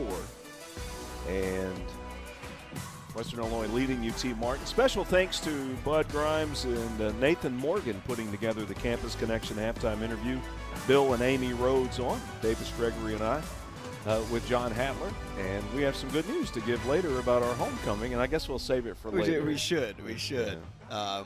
Our broadcast partner, very excited. Yeah. It's awesome. Absolutely awesome. And now back here, Skyhawk Sports Network, ESPN Plus, Western Illinois, and playing the villain today up against UT Martin at homecoming, 21-20. Hey, really, it's been about those big plays and about the receiving. The play of the receiver, Tamari Davis, 4 catches, 109 yards, and a touchdown in that first half. Kaysen Carswell, the true freshman, 9 of 13, 157 yards, and 2 scores.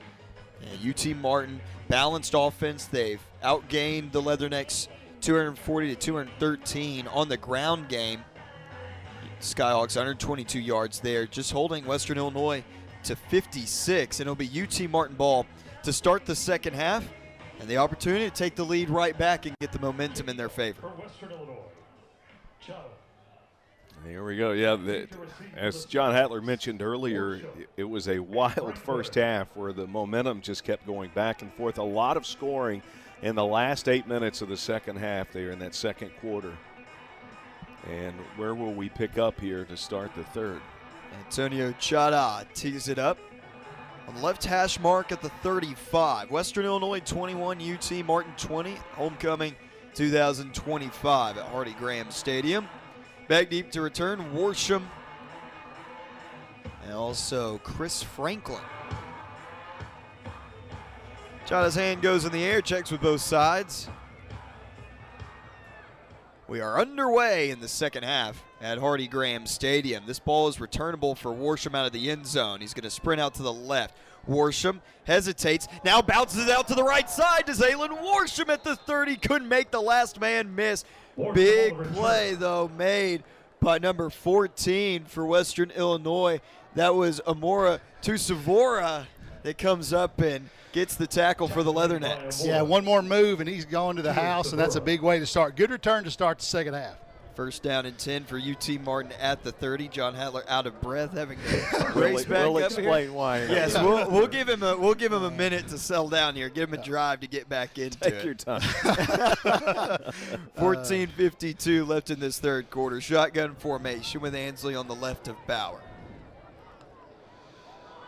UT Martin on a play action offensive line holding up well. Bauer looks over. Worsham open in the middle of the field, but Bauer, unable to see him in time, was already scrambling to the left and gets positive yardage.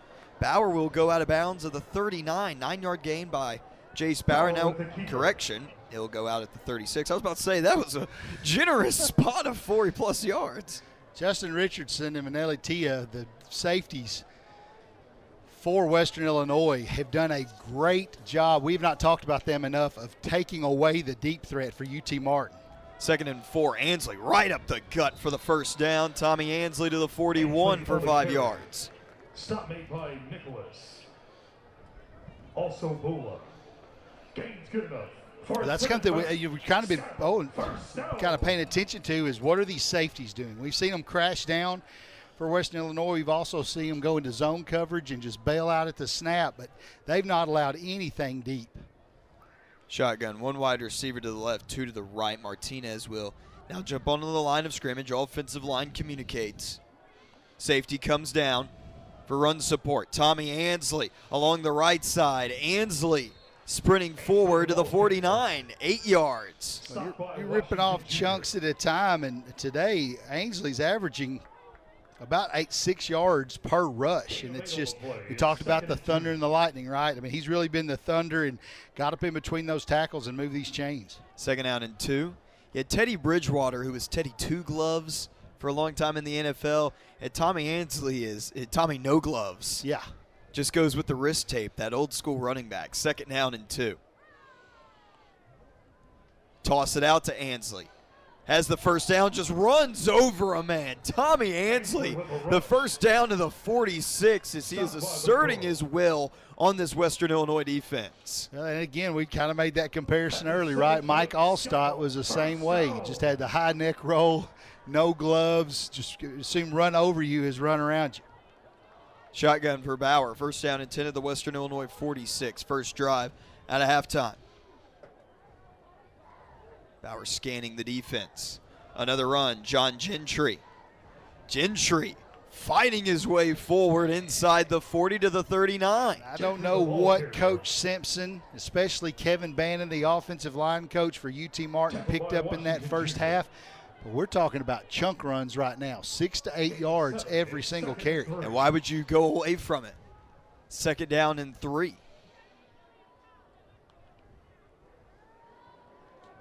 Western Illinois is praying for a pass right now. Skyhawks have dominated on that run game, and whistles blow. What's our call here?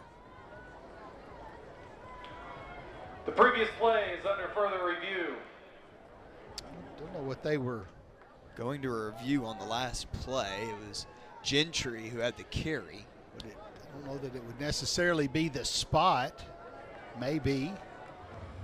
Well, while we have a moment, if we're not going to a timeout, we mentioned that you had a very exciting halftime. Yes. We did not share anything else, so we'll let you do the verbiage on what just happened. My daughter, Carabrook Cattler, was nominated by her sorority Alpha Omicron Pi to represent them in the homecoming, to run for homecoming queen, and kind of shocked she got it. It was, she and her sorority, and I will say this, of course, we're longtime Martians.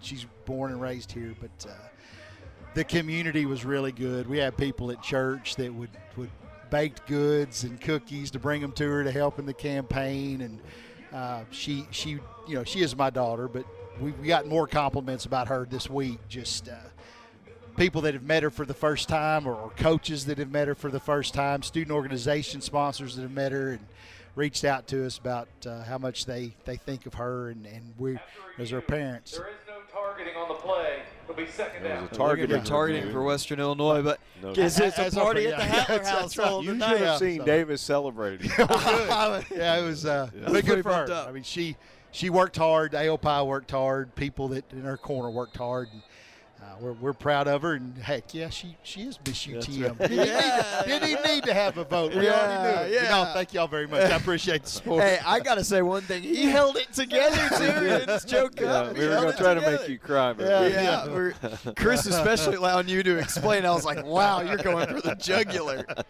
Second down and 3 for the Skyhawks. Bobbled snap. It's loose and picked up by Western Illinois at the 45. And we talked in pregame. Jace Bauer has done a nice job in the run game of holding on to it and not turning it over. And so much, Chris, pendulum, momentum back and forth was definitely on UT Martin's side. As you see in the mesh point right here. Well, no, it didn't even get the ball. I mean, Bauer pulled his eyes off the ball, never even got it. I thought it was going to be an issue with the mesh point when he tried to hand it off. But now if you're UT Martin's defense, you've got to really pick up your offense. That was just a complete disastrous start to the second half.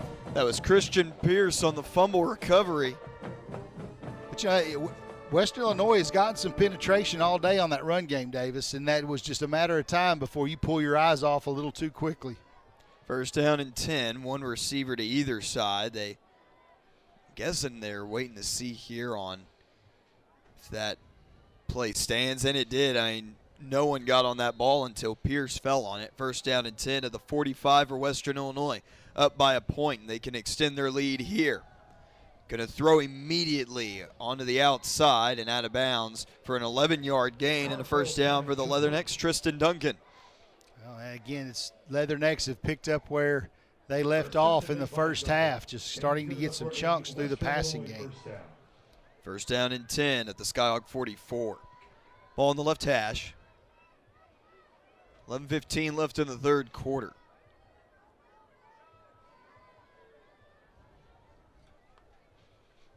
Carswell to the ground game, twirling around, then being shoved back. Markel Holman, he gains 2. Second down and 8. Well, and this is where you wonder if Coach Davis is going to try and draw up something that he did a little while ago, where your tight end just comes out all by himself because so much concentration is, number one, being put on shutting down the run, but number two, getting to Carswell. And Got to keep really, again, we talked about eye discipline in the first half. UT Martin 1 sack today, 2nd down and 8. Skyhawks the second best defense in sacks per game in the conference with 2. Carswell had his eyes down the field, will go to his check down, and Holman will go to the 37. Move it back now to the 38. 3rd down and 4. 4-down territory as well for this Western Illinois team.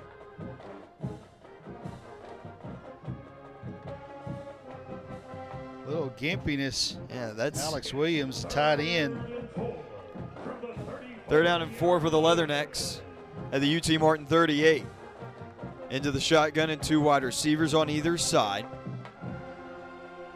UT Martin miscommunication on defense. Now the man in motion. Here comes Carswell. The blitz is there. Right in his face, wide open to the 25-20. 15 and a stiff arm shown inside the 10. Christian Anaya and the Leathernecks in the red zone. Anaya was unaccounted for. Lined up in the slot. Defensive backs bailed, and he just ran into the open space. Nice job by Carswell to find the open receiver. Casey Carswell, the true freshman, not phased at all against what he's seen today. There's been some good pressure by UT Martin, but Carswell has just stood tall in that pocket and delivered strikes. Shotgun with 2 wide receivers on the right and 1 on the left. They call Anaya over in motion. Carswell with time, now out to the right side. Scrambling into the end zone, diving catch can't be made, incomplete. In pursuit of Carswell was UT Martin's Jabari Dawkins. Damari Davis did a good job working the back line of that end zone and running with. Of course, he's the one down in the end zone with the injury. And Damari Davis, the star wide receiver for Western Illinois, down. He's going to take a second here. Media timeout during this Performance Chiropractic injury timeout. We'll go to break. Keep it right here on ESPN Plus and the Skyhawk Sports Network. Founded in 1910 in the Ohio Valley region, German American Bank has been raising the standards in banking and wealth management for over a century. We're big enough to provide the conveniences of modern banking, yet small enough to care about the people and communities we serve. Because we believe that when a community thrives, its people prosper. Strengthening our community since 1910. German American Bank. Member FDIC. In Kentucky, we're moving forward together. Our businesses are winning, and our families are thriving. Because Kentucky is a place where business is fast, but the pace of life is just right. Now, we're looking at a new Kentucky, one where good jobs and a good life are possible for everyone. Y'all interested? We don't blame you. So come explore your new Kentucky home.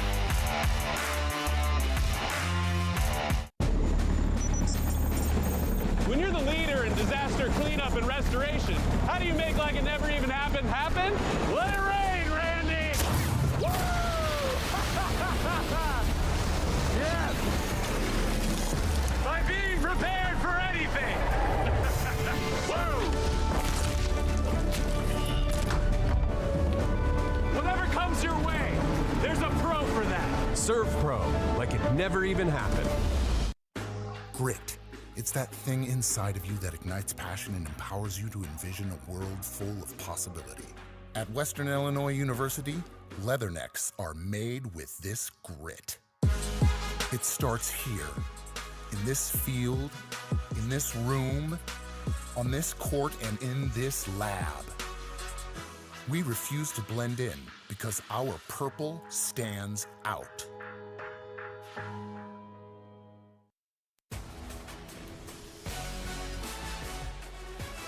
Back on ESPN Plus on the Skyhawk Sports Network. 2nd down and goal for Western Illinois from the 8-yard line. The Leathernecks primed and ready to add on to their lead. Up by 1 at this point, 21-20. Here on UT Martin's homecoming. Shotgun formation, 2 wide receivers to the right and 1 to the left. going with a run. Holman.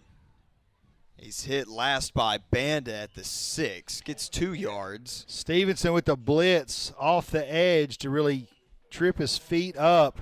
Not allow him to get any steam going, but the old proverbial bow your neck right here. UT Martin, just like a little while ago, held UT Martin to 3 points on a turnover inside the red zone. UT Martin needs to be working that same way here. 3rd down and goal from the 6. 2 receivers on either side. This could be a turning point in the game. First turnover of the game goes to Western Illinois. Carswell immediately going to the end zone, and it's broken up off the deflection. Will fall down and out of bounds. Lamorion Pierce on the coverage. It was intended for Tristan Duncan. Yeah, but how about Lanier standing right there from Cincinnati, Ohio, almost able to corral it. And again, we talked about it in the second half. And again, to belabor the point, this is right now, if the field goal attempt, this is a win for the UT Martin defense. You had a lot of momentum on that first drive, cough it up, and turn around. Do you like this call to go for the field goal and not go for the score? No, on the road, absolutely. Now you make UT Martin have to score touchdowns the rest of the day. Field goal attempt from Chadaha. UT Martin special teams. They blocked a couple field goals this season, and that one will go through the uprights for Antonio Chadaha. 24-20 your score. 7:53 left to go in the 3rd quarter, and that will take us to a media timeout. Keep it right here on the Skyhawk Sports Network and ESPN+.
Off the turnover, Western Illinois getting 3 points, and they extend their lead to 4. 24-20 here in Martin, Tennessee.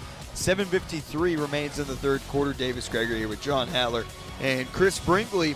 Skyhawks, and we're starting to move that football, got the run game going, and just that snap comes back to Bailey and Bauer and Gentry, and no one could get on it. Recovered from Western Illinois' Christian Pierce, but bend don't break attitude from the defense, and 3 points only surrendered. Bauer is just trying to read that end and just took his eyes off the ball, and that's just what tends to happen. But you asked the question, do you kick it or go for the touchdown? Right now, you're going to force UT Martin to score touchdowns. And worst comes to worst, if you match scores, then all you've got to do late is kick a field goal to tie it. So I think that's a smart move by Coach Davis to put that on a number that forces UT Martin to maximize it by scoring touchdowns. Another booming kick into the back of the end zone. And now we've got some chatter going on at the 35. There's a flag that's going to fly. Flag on the play. Against Christian Pierce, who got in the face of a UT Martin special teams player. This should be 15 yards on the Leathernecks. Got a little Academy Award going He did. on there too, but yeah, just a little and drew him into it. Yeah. I mean, started barking. And Unsportsmanlike conduct. Kicking team number 3, his first of the game. 15-yard penalty from the end of the kick. First down, UT Martin. There's the penalty. that was A.J. Robinson Jr. who drew it. Just got some high fives on the sideline. Yeah, there's some gamesmanship to that. You got to try to lure somebody into it and then get them, and you got to make sure that nobody on your team ends up retaliating at the end. And Western Illinois, until that, had been pretty clean in the penalty category. UT Martin had a game's worth in the first half, so it's just you got to kind of figure that out if you coach Simpson. Pistol formation for UT Martin on first down and 10 with Ansley in the backfield. Fake it to Ansley. Bauer gets hit. Oh, and wow. They didn't even know where the ball was. Bauer is scrambled out to the right side. He's going to throw it down to Bailey. Did he get his foot down? No, he didn't. It's incomplete, but Bauer escaped away at the last second from Ethan Ladd, and Ladd turned around. He didn't know where he was. Well, Ladd put the helmet on him, as you're going to see on the ESPN Plus replay. Bauer brought it down. Ladd thought the ball was away, and Bauer pops out of there with it, playing Houdini. That's what I was going to say. Jason Simpson calls him John Wayne. I'm going to call him Houdini on that play. That's impressive. Second down and 10. Chase Bauer saves a major loss after Ladd came in. Almost got to him. Second down and 10. Play clock starts. 24-20, Western Illinois. Skyhawks with the football, and Western Illinois has loaded up the box. Bunch trips on the right side. Here comes that pressure. Out into the wheel route. Ansley out of bounds. Took a hit from Justin Richardson. Ansley moves it up to the 48 for third down and 2. I mean, granted, we're a good piece from the field, but they've got Ethan Ladd listed at 6 foot. He looks a lot taller than that up here. Third down and 2. If I was standing beside him, he probably looked 6'5". No, he does look taller. Yeah. At the UT Martin 48. 7:34 left in the third quarter. Now they fake that pistol look. Bauer floats it. Oh, what a throw to Drake Martinez, who was in the middle of 4 Leathernecks, and Bauer just put it on him. Finesse. Everything was bottled up deep. You had a little route out of the backfield that I thought Bauer was going to throw it to, and you said it was almost like a diamond around him. It was a diamond around him. It was almost like a basketball play, trying to defend one player. What a throw by Bauer. Lofted ball to Martinez for the first down. Ball at the Western Illinois 38. 10 on the play clock. Change things around. It's down to 5. Running, Ansley, upended. Now, the good thing you're noticing about the run game now is when you're having to go at Ansley's feet, having to go at his legs, he's putting a hurting on you. And that's what happens with your big, strong backs. And, again, UT Martin trying to answer that points off a turnover on their previous drive. But Coach Simpson's been pretty happy with Ansley to start the second half. Amora Tusavura on the stop. Second down and 8. Bauer had his feet set. Now Timashek comes out on that release route, and Bauer is able to get out of bounds. You can't say enough, really, about the linebackers, too, for the Leathernecks. They are just not – anything gets past the line of scrimmage, they're picking them up. The communication on the back end of the defense is exactly what you need to happen, and there's just nothing working in the pass game since midway through the second quarter. Holding on Egan Joby at the 39. That'll back UT Martin up. Remains second down. Now make it 7 penalties for 70 yards.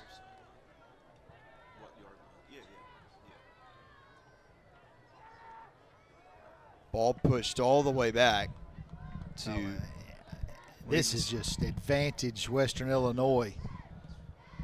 When you're doing such a nice job in pass defense covering everything up. Now you're facing a 2nd and 18. Ball at the 46. Chewing off 10 yards on this play is going to be very difficult. Sean Hardy in motion to the right to make it trips over there. Bauer.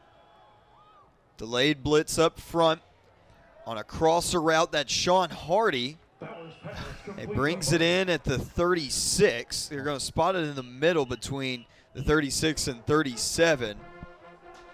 3rd down. Didn't get 10 of it back, but got 9. Now you've got an opportunity to make that decision. I really think this is 4-down territory for UT Martin, but again, the defense has struggled a little bit. You may want to do the pooch kick. Coach Simpson's got a lot of decisions to make. He's already thinking about what he's going to do next right now as this play unfolds. 3rd down and 9, trips to the left and 1 to the right. 5 seconds on the play clock. Bauer, blitz comes, lets it rip. Miscommunication between him and Worsham. It's incomplete on the far side, and it'll bring up 4th down. Well, there's a number, simply math right there, and UT Martin was out of position. 7 came, only 6 could stay in and block. And 1 run free forced Bauer.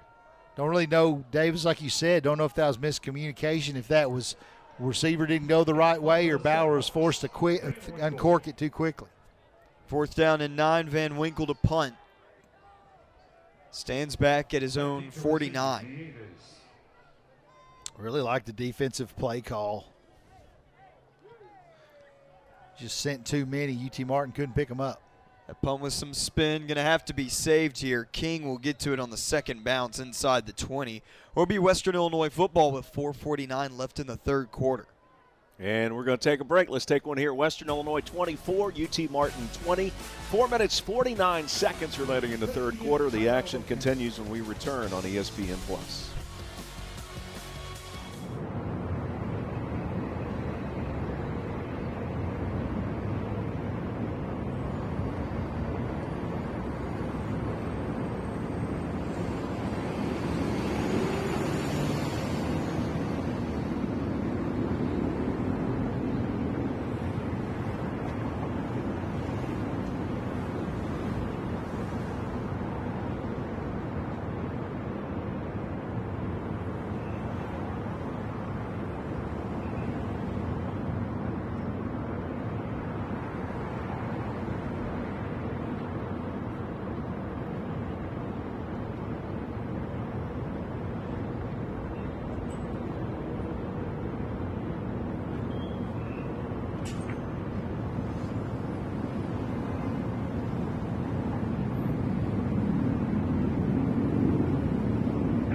We return on ESPN Plus. Hardy Graham Stadium, a shot of the Aviator Marching Band. 24-20 Western Illinois football.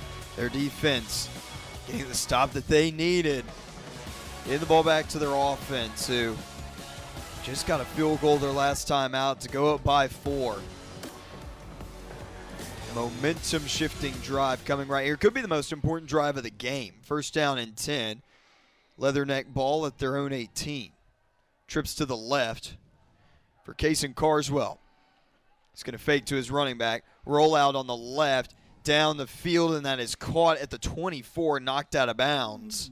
Again, UTM is doing a much better job on the back end of the defense, but you've got to credit Leatherneck's wide receiver right there, Tristan Duncan, to work back to help his quarterback because nothing was open past 10 yards. McCray, he shoved him out. Second down and 3, 7 yards. Shotgun. Carswell. Another quick one to Duncan and got it for the first down, just a yard in front of the sticks. 4 yards for Tristan Duncan. He beat Lamorion Pierce to the spot. First down and 10. And just kind of found something with Duncan. He's just really working that side, really working everything inside of 8 yards. And you can see the comfort level that Carswell has with him. If you're UT Martin, you better find Duncan when the huddle's broken. First down and 10. And they're singling him up on the short side of on the boundary side of the field. Shotgun, Holman on the right of Carswell. Bubble screen, Anaya juked out one man, and then the Skyhawks rally to the football, but not before Anaya can get to the 36. Well, and Davis, you've talked about it, and we've talked about it. Anytime you get inside that 20 against a UT Martin defense, that's where life becomes very difficult. So I think Coach Partridge can live with movement in between the 20s. It's just inside the 20 where you have to tighten up. But Carswell, we talked about why they go for fourth down so much. You got to have confidence in your quarterback. Coach Davis, he is a quarterback guru, and you can see it in this young freshman. Carswell, there it is on the ground with Holman. Twisted around by Farmer McCray. He's got the first down. Markel Holman moves the chains. 11th carry for Holman. And both of these schools have had some success running the football today. Holman's averaging a little under 4.5 yards a carry. UT Martin, 2 running backs over 5 yards a carry. First down and 10, 2:22 left in the third quarter. Leathernecks 24, Skyhawks 20. Carswell. Looks like everyone's pretty much covered. Oh, never mind. He finds Anaya, who leaps up and makes the grab. And again, we saw Bauer throw it in between 4. We saw Carswell throw it in between 3 on that play right there. Way to go. Anaya goes up high, but just look at the route that's run, and ball dropped right in between 3 UT Martin Skyhawks. Kason Carswell is dealing in Martin, Tennessee today. First down and 10 at the 43. Split shotgun. He's 16 of 22. 237 yards and 2 touchdowns. Anaya on the near side. They're going to roll Carswell out to the right. Once that out route, it is denied by Jamichael McGoy. Had the coverage on Anaya. Pass breakup for McGoy. Well, McGoy's always been a very good defensive back when it comes into the field. It's really difficult to complete out routes on his side when he's in coverage. McGoy is 35th career pass breakup. Now just 1 away from tying the all-time record at UT Martin with his former teammate O'Shea Baker. Second down and 10. Passing, Carswell. Oh, he just got that one at the last second to the 10 at the 5, diving for the end zone and out of bounds inside the 5 at the 1. I don't know how many times today Carswell, as you'll see on the ESPN replay, watch his feet, just his back foot, his plant foot, what he drives off of just gets wiped out from underneath him and still hits the wheel route. Under center Carswell, and now we'll stop play. On the field that the runner was short of the line to gain is under further review. While we have a moment, I want to say thanks to Richie and Reggie's Barbecue for sponsoring our hospitality room barbecue today. Hall of Famer Jerry Reese is back on campus, and he was also a part of that sponsorship. As we watch the replay, also a mention of Olivia Wynn on the UT Martin equestrian team. The Skyhawk Rentals Student Athlete of the Week was a standout horsemanship performer during UT Martin's season opening weekend in South Dakota. Long trip for them. She's the Illinois native. Congratulations on being named the Skyhawk Rentals Student Athlete of the Week. Tristan Duncan was the man on the replay who looks like he dove for the pylon, and it seemed he got it. It did. It looked like he got the ball inside the pylon on his way out. You know, Davis, now that makes it a 2-score game with under 5 minutes to go in the third quarter.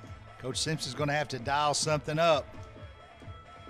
You're going to see, and again, if you have a chance, they show the tight version again. You're going to see Carswell, but I've just been so impressed with his arm strength and the way he's been able to deliver the ball with all the chaos around his feet. And again, he's a freshman. That's the part that's unbelievable. He just leaned up on that left foot and ripped it. I mean, he is playing some impressive football today. And, yeah, that ball gets across the pylon. You know, of course, you'd love to have another angle there, really a goal line angle, but you can see there, I won't be surprised if this gets overturned. Here comes the call.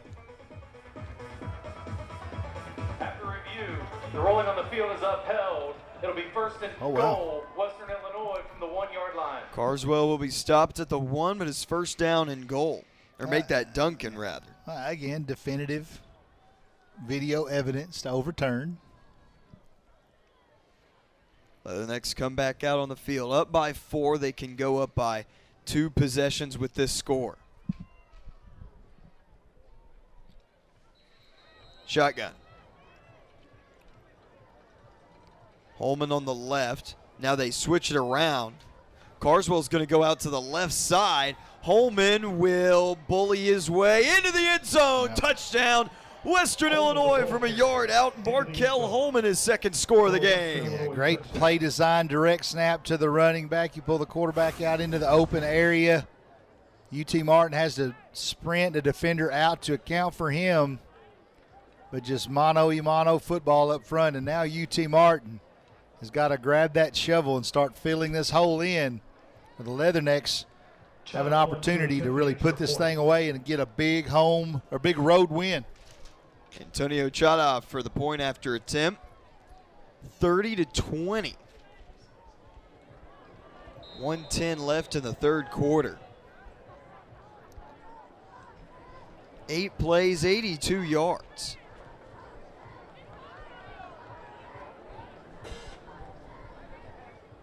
Here's the snap, the place.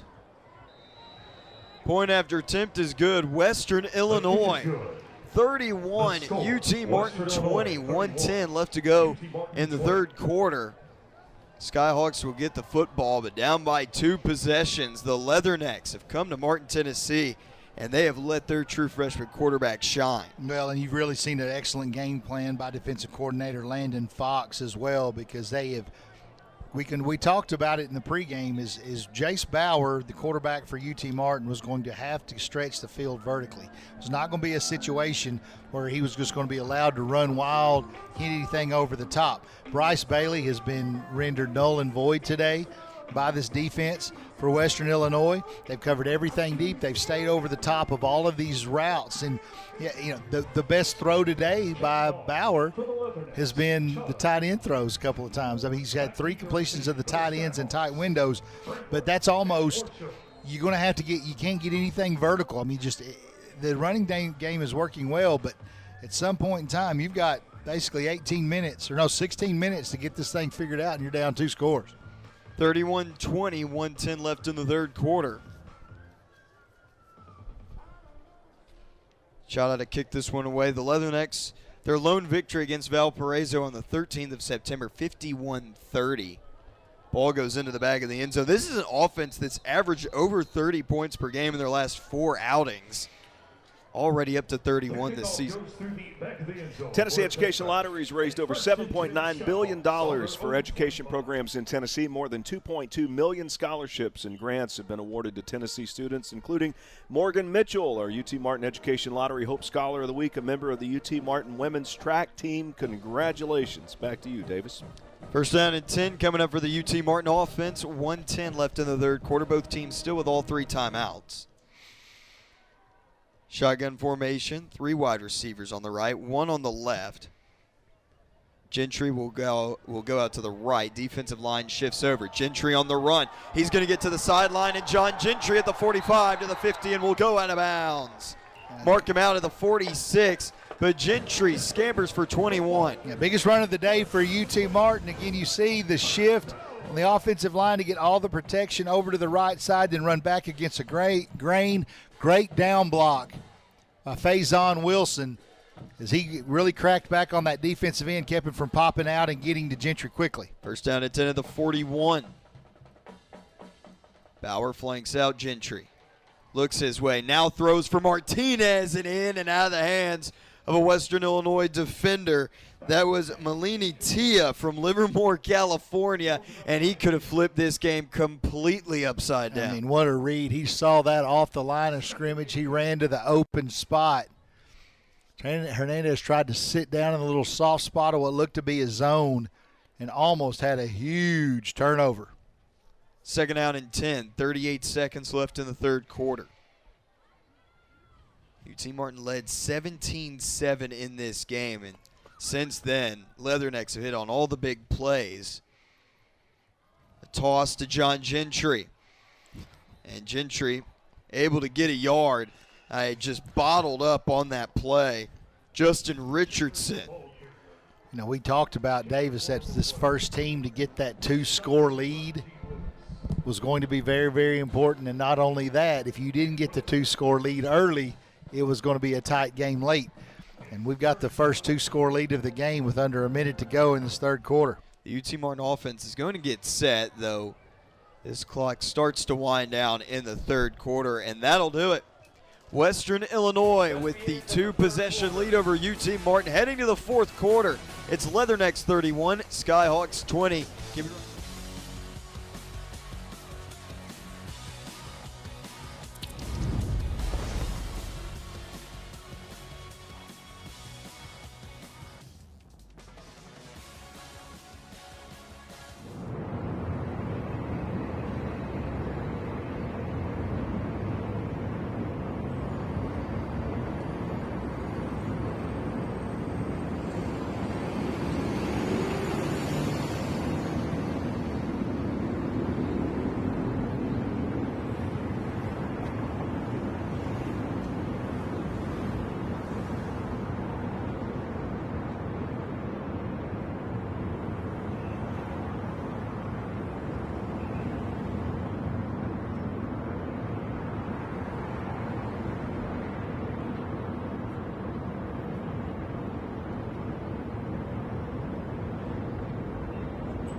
Southeast Missouri State Back on 21 ESPN Plus, UT Martin trailing Western Illinois 31-20. John, you had a score. Yeah, Southeast Missouri State up on Tennessee State 21-3. And Tennessee Tech seems to be kind of struggling with Charleston Southern a little bit.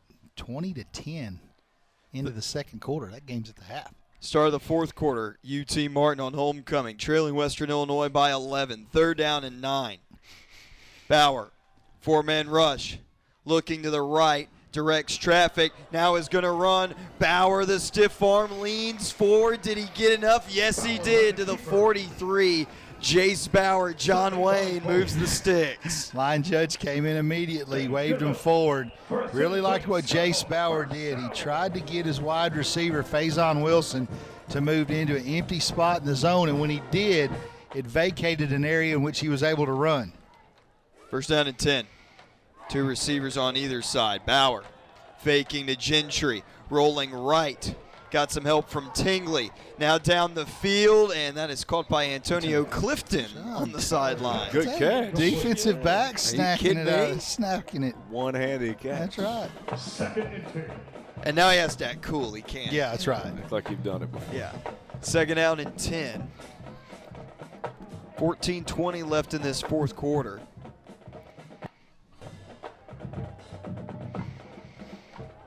Cordell Wilson's really covered this third that he has under his watch for the Leathernecks. Bauer rolls that way.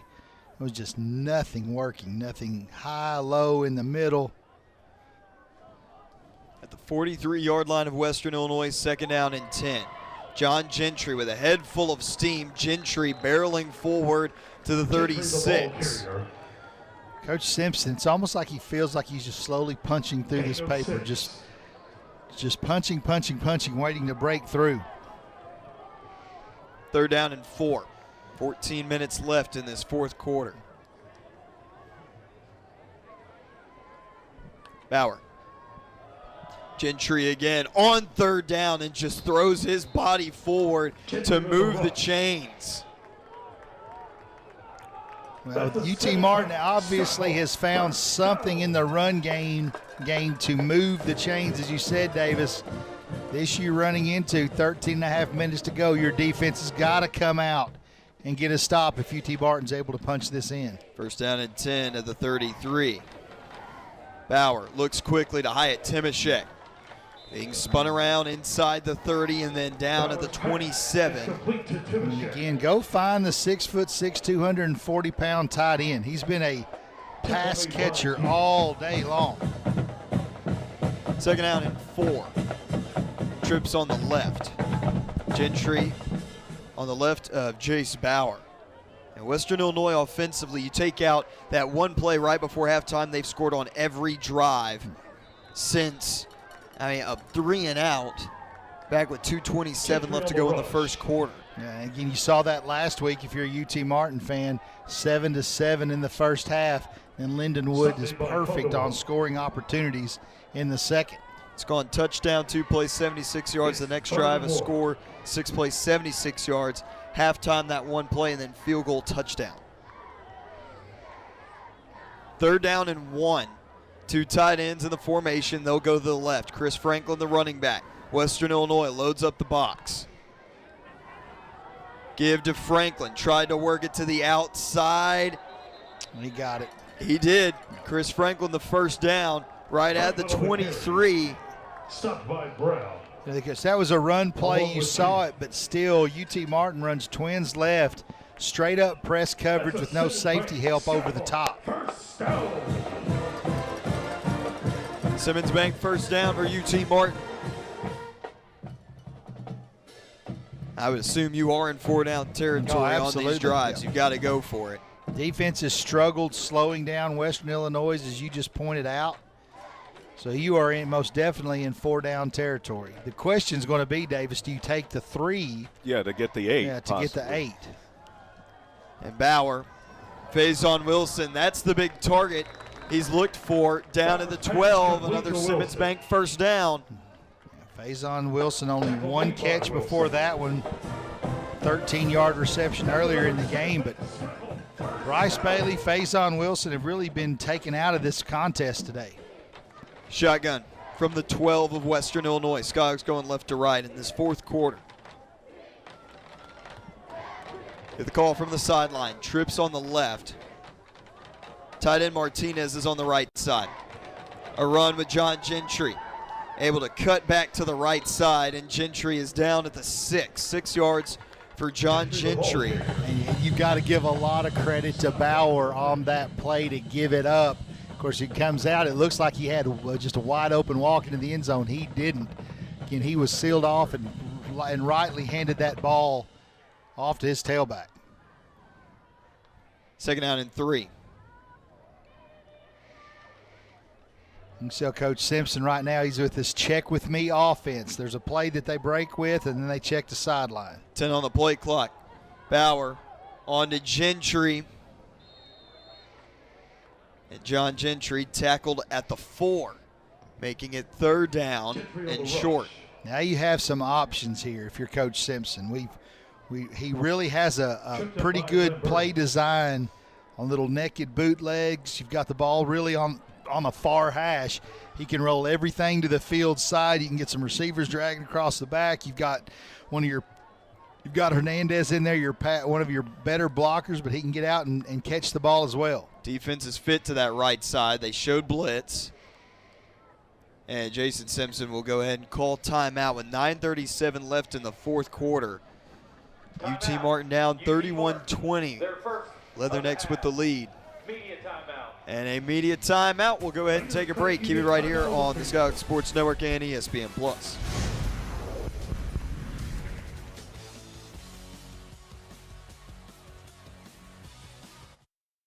In Kentucky, we're moving forward together. Our businesses are winning, and our families are thriving. Because Kentucky is a place where business is fast, but the pace of life is just right. Now, we're looking at a new Kentucky, one where good jobs and a good life are possible for everyone. Y'all interested? We don't blame you.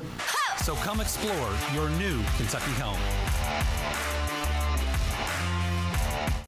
Every day, CenterPoint Energy is hard at work ensuring the safe and reliable delivery of natural gas.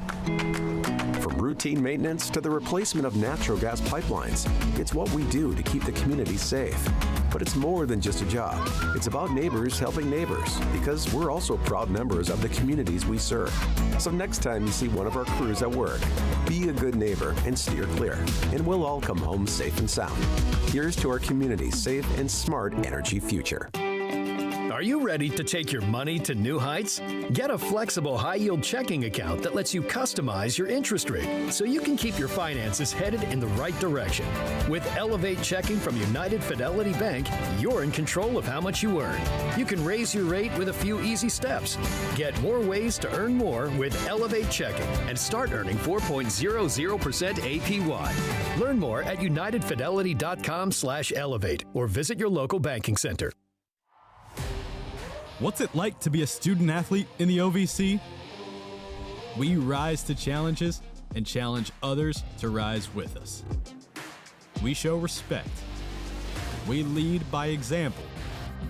In the OVC, we become champions on and off the field. That's OVC Sports, and you've got to OVC it. UT Martin faced with a 3rd down and 2. Coming up at the 4-yard line. Davis Gregory with John Hattler and Chris Brinkley. Western Illinois up by 11, 31-20 in the fourth quarter. Skyhawks with the football. If you're at this point, of course, you've got to kind of map out what you want to do. You've got to get 7, maybe 8. I don't know if you think about 8 this early here, but you've got to punch this in. Oh, a little bunch formation, little trickeration by Coach Simpson. Yeah, 4 to the left, 1 on the right. Yeah, Faison Wilson in single coverage. Let's see if it's a slant to the middle. Now Smithberger comes over and flags fly. And it's going to be on UT Martin, I'm afraid. False start on UT Martin. Go from a 3rd and 2 to a 3rd and 7. Ouch. False start Offense, number 71, 5-yard penalty, still third down. And you mentioned it earlier, they had a game full of penalties in the first half. So penalties are going to be a subplot to this game for sure. 9 penalties for 85 yards, 3rd down and 7. Now if you don't get the first down, you've got to take the 3, I would think. Shotgun, 2 wide receivers on either side. Gentry on the right of Bauer.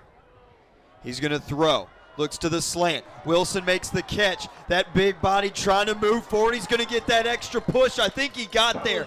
He's down at the 2. That will be enough. A Simmons Bank first down. Faison Wilson. Yeah, Wilson, like we talked about, has been the favorite go-to. They got him singled up over to the field side. UT Martin's going to go jumbo. This is almost know this is going to be a run. 6'4", 215, redshirt junior from Rochester, New York. Just gets UT Martin set up for first down and goal. Gentry on the left. They're going to run it along the left side. Bauer cuts it back. Bauer is into the end zone. He scores from a yard out, and UT Martin's right back in it. High fives from Jason Simpson and Kevin Bannon, as this offense for UT Martin is wholly dependent on the run today. Now over 210 yards on the day. Jace Bauer with 2 total touchdowns in this game. He scores from 2 yards out, 15 plays, 75 yards. I think UT Martin's going to go for 2. I kind of figured that's coming, right, Davis? Under 9 minutes to go. You've got to make this where you can at least get a field goal to tie this. Yeah, 5 on the play clock. Coach Simpson already coming over. Yeah, it's tough, too, because now you've only got 1 timeout. Well, they're having to reset the play clock because UT Martin's decided to go over the 2-point conversion. Yeah. You didn't want to have to go the final 9 with only 1 timeout. In a close game. Yeah, in a close game. Yeah. 2-point conversion try. 2 on the left, 1 on the right. In motion, Bryce Bailey. Bauer looked his way. Now into the back of the end zone. Low throw, incomplete. Bauer had Wilson. They got caught up in the wash on the logo. Wilson popped wide open. Bauer just completely missed him. Media timeout. UT Martin scores on the Scott Taylor State Farm touchdown by Bauer. 31-26. Western Illinois ball when we come back on ESPN Plus and the Skyhawk Sports Network.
15 plays, 75 yards. Jace Bauer scores from 2 yards out. It's 31-26 with 8:58 left to go in this fourth quarter. Western Illinois, all 3 of their timeouts left. Skyhawks with 2.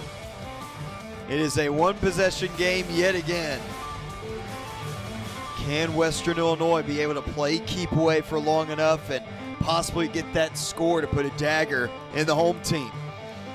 Well, in the UT Martin defense, which has been a unit for years, that has been very, very disciplined, very, very good, has shown, its propensity to give up some big plays this season. If you're going to get this thing back and manageable, you have got to play your best defensive series of the season right here. No doubt. And Coach Simpson's talked about that on our podcast, Davis. He's talked about not giving up big plays and making big plays and the difference that makes in a football game. And UT Martin's been on the other end of that this season. And outside of Jamichael McGoy, I mean, until the NIL era, until the transfer portal era, you've had kids that have been in this program for 4, 5, and 6 years and understand the system. You don't have that anymore, and I think you're going to see this more across college football. I agree. First down and 10, Carswell. High throw, it's incomplete.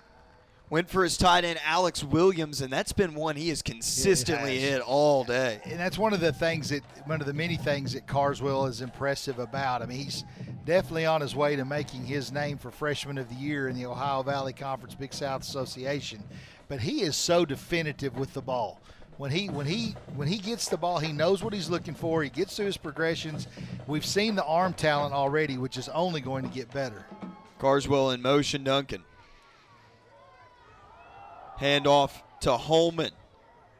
Got by a couple defenders and leans forward to the 33. This is third down and manageable. Let's talk about running behind your pads. He was contact at the line of scrimmage, ran over 2 defenders around the 29, ended up falling forward and gets a big run. Third down and 3. Western Illinois today on third down is 3 of 6. Their drives, since they went 3 and out with 2:27 left to go in the first quarter, touchdown, that play right before halftime to just kill clock, field goal, touchdown. They have yet to punt since the first quarter. Shotgun. 3 wide receivers on the left. Expect that quick throw. Man was open, and Naya now rolling out Carswell. I don't think he can get there. He gets upended. Zamorian Farmer McCray got him at the 33, and Western Illinois will have to punt. Well, that is about a good. I don't know that Davis, this defense is down here that comes to punt. I was going, what are they doing? But again, that was probably the best defensive play UT Martin has put together.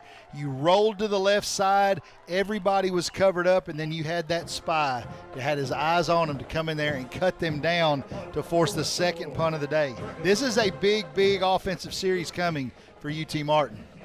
On to punt, Luke Dragonmuller for the first time since the first quarter. Back deep to return, Deuce Oliver. Electric returner for the Skyhawks. Here comes that snap from Daniel Chevalier. Great punt on this. Fair catch called for by Oliver. Calmly takes it in at the 28. And the UT Martin offense coming out with 7:13 left to go in the fourth quarter. And we will see what this drive holds when we come back on ESPN Plus and the Skyhawk Sports Network.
31-26, Western Illinois punting for the first time since the first quarter, and it's UT Martin ball with 7:13 to go in this fourth quarter. The Skyhawks trailing in this game by 5, 31-26, trying to save homecoming.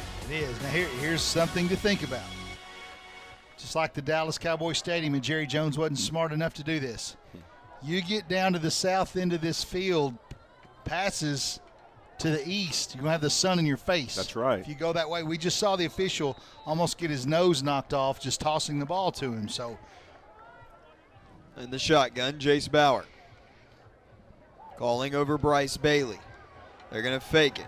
Bauer looking down the field, now has pressure. Bauer is sacked. Now, Bauer held on to that way too long. It was a slow developing route by Bryce Bailey. He was looking for the out route, but the bigger issue is Bauer's down. He's hurt.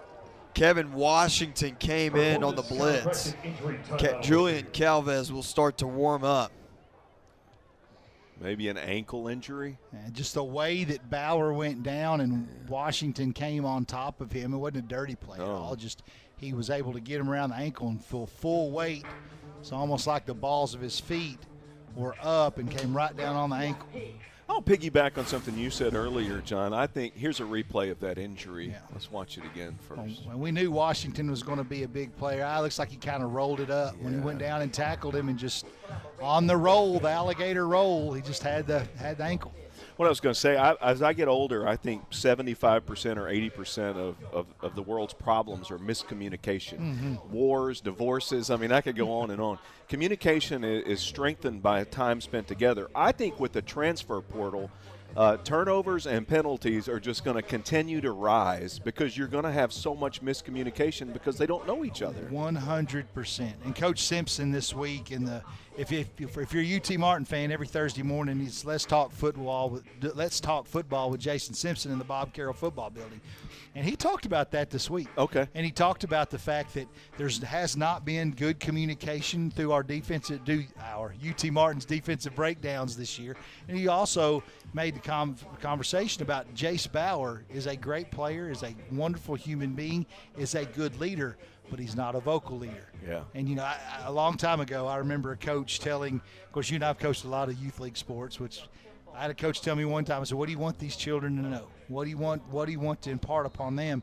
And they said, defense is communication. Yeah. And not only is defense communication, I want obnoxious communication. Yeah. To the point where you're tired. I mean, that's kind of that obnoxious communication word is making its way through the coaching circles. And you're right. I think that's going to keep defenses from reaching their potential if you have new people all the time. Calvez in the game, going to scramble out to the left, now running around to the right, throws and hits Bailey, a high throw, but pulled down by Bryce Bailey. He'll catch it down at the 29, a 10-yard gain as Bauer will now be checked out on the medical table. Julian Calvez, second year at UT Martin, a transfer from Grambling State, had 7 games last year, 5 for 11 for 46 yards. This is a guy that was 5A state champ in Florida. He was one of the Mr. Football finalists in the Sunshine State. He can play. Make no mistake about it. Third down and 9 for Calvez. Bailey. Motion from right to left. Trips on the left side. Calvez will be throwing. Pressure comes. Now has to elude it. Running out to the left. Now on the right. Will throw it. Incomplete. Nobody home. Western Illinois calling for intentional grounding. I think there's going to be a discussion about it. Let's see if Bryce Bailey can make an argument that he was in the area. Punt team comes out for UT Martin with 5:51 left in this fourth quarter. So Coach Simpson's, here it comes. Intentional grounding. Offense number 4. It's a loss of down at the spot of the foul. It'll be second down. And it was. I mean, he never really got outside that quote-unquote tackle box. There was no receiver. Fourth down. There was no receiver in the area where the ball was thrown, which is the reason that flag was dropped. Fourth down and 9, Van Winkle to punt. Back deep to return, Joshua Nieves.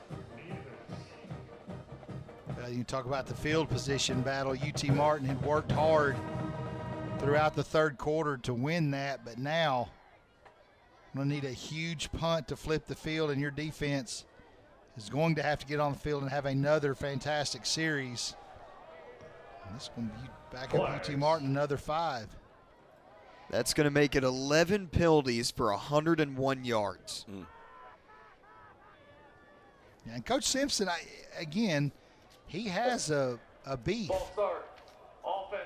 And there's that fake rush that they're not supposed to do anymore.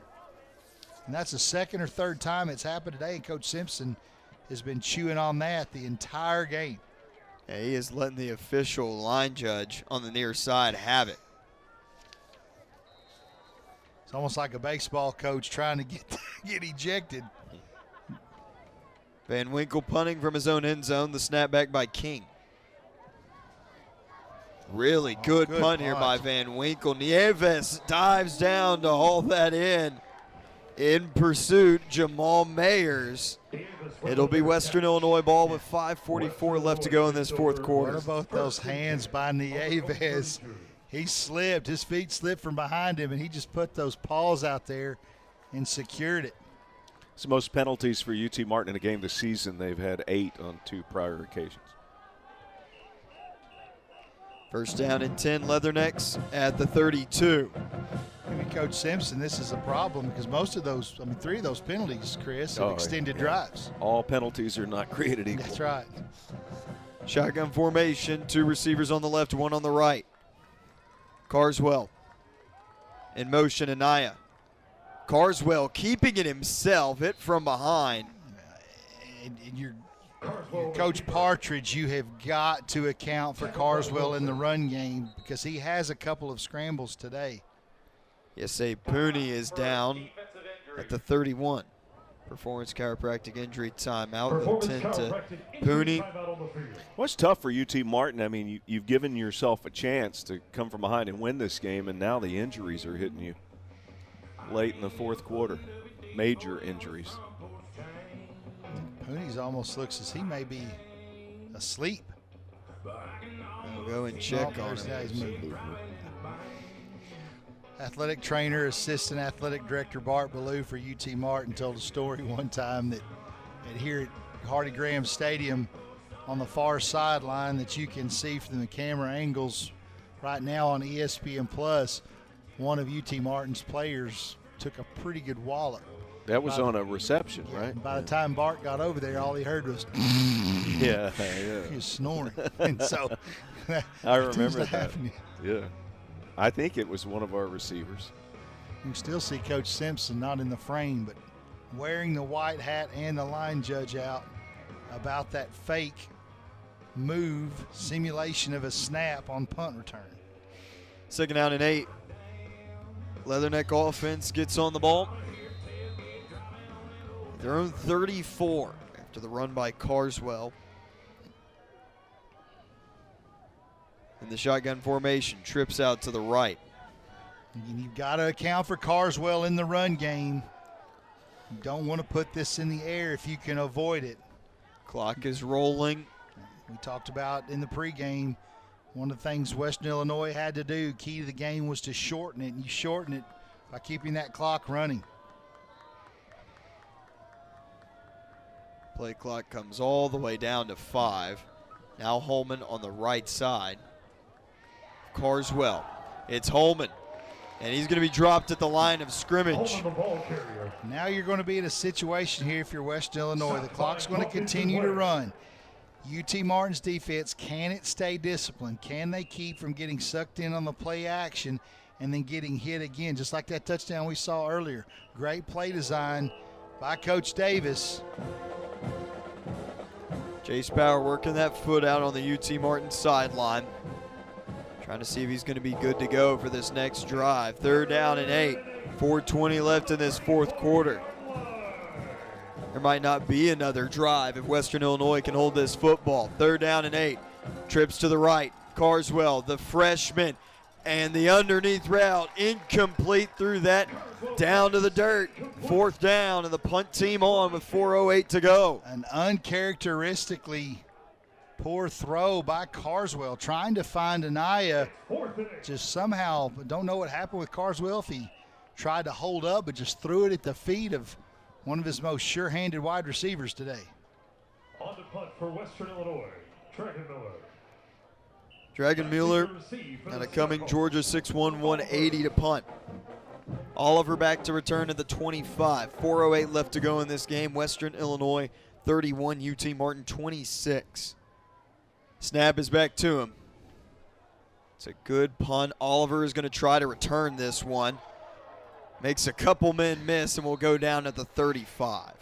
A couple of shoestrings got to be tied. It's nice moves on that. Could have been stuck for no return. Ended up getting about 5 out of it. It looks like Bauer's going to return to the contest.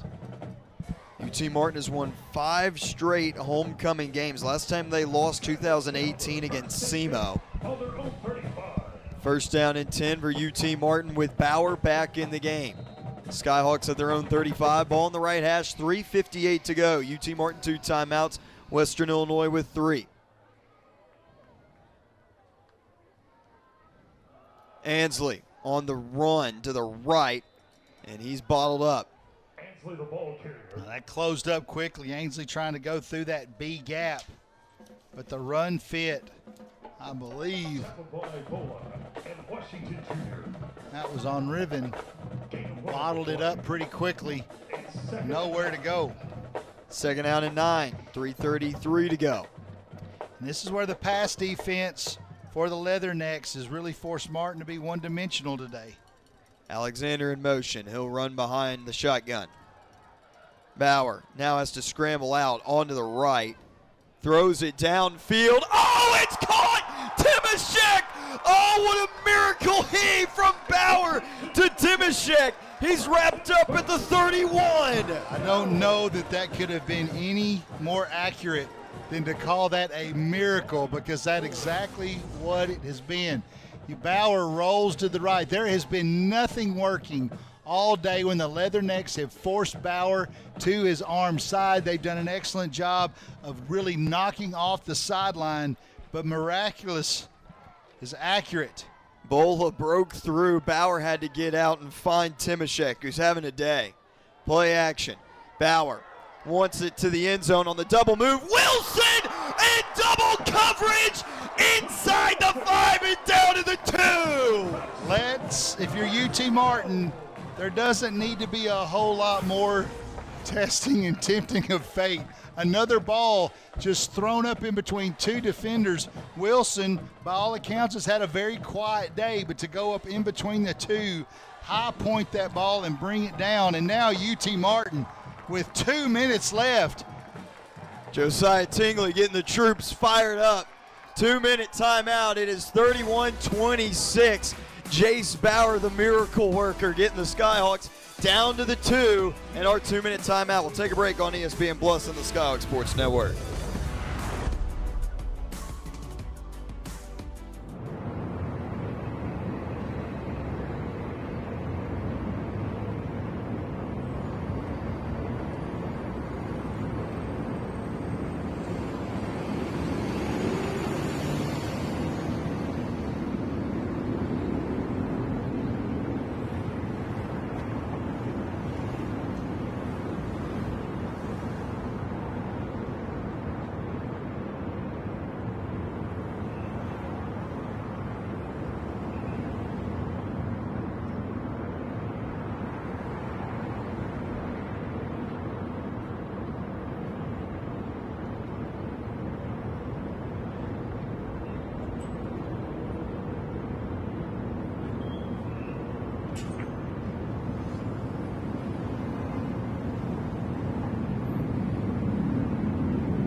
We return on the Skyhawk Sports Network and ESPN Plus. Two big plays, Bauer to Timashek, Bauer to Wilson, and UT Martin has got it first down and goal to 2. They trail by 5 with 2 minutes left to go in this fourth quarter. UT Martin offense gets to the line of scrimmage. Shotgun, Tommy Ansley on the left of Bauer. A receiver to either side. Now Ansley will go on to the right. Bauer, quarterback keeper himself, gets into the end zone. Touchdown, UT Martin. Jace Bauer, John Wayne in the flesh. Yeah, that's tough. Now he's injured. He's got that ankle injury, and he jumps up and lands on both feet in the end zone. Well, now this may be it is the biggest play of the game. UT Martin, Coach Jason Simpson going to go for 2 to make this a 3-point lead. And you know, if you have someone standing over there ready to pick you apart, like Kason Carswell, 2 minutes is a ton of time. And 3 timeouts. Bauer under center.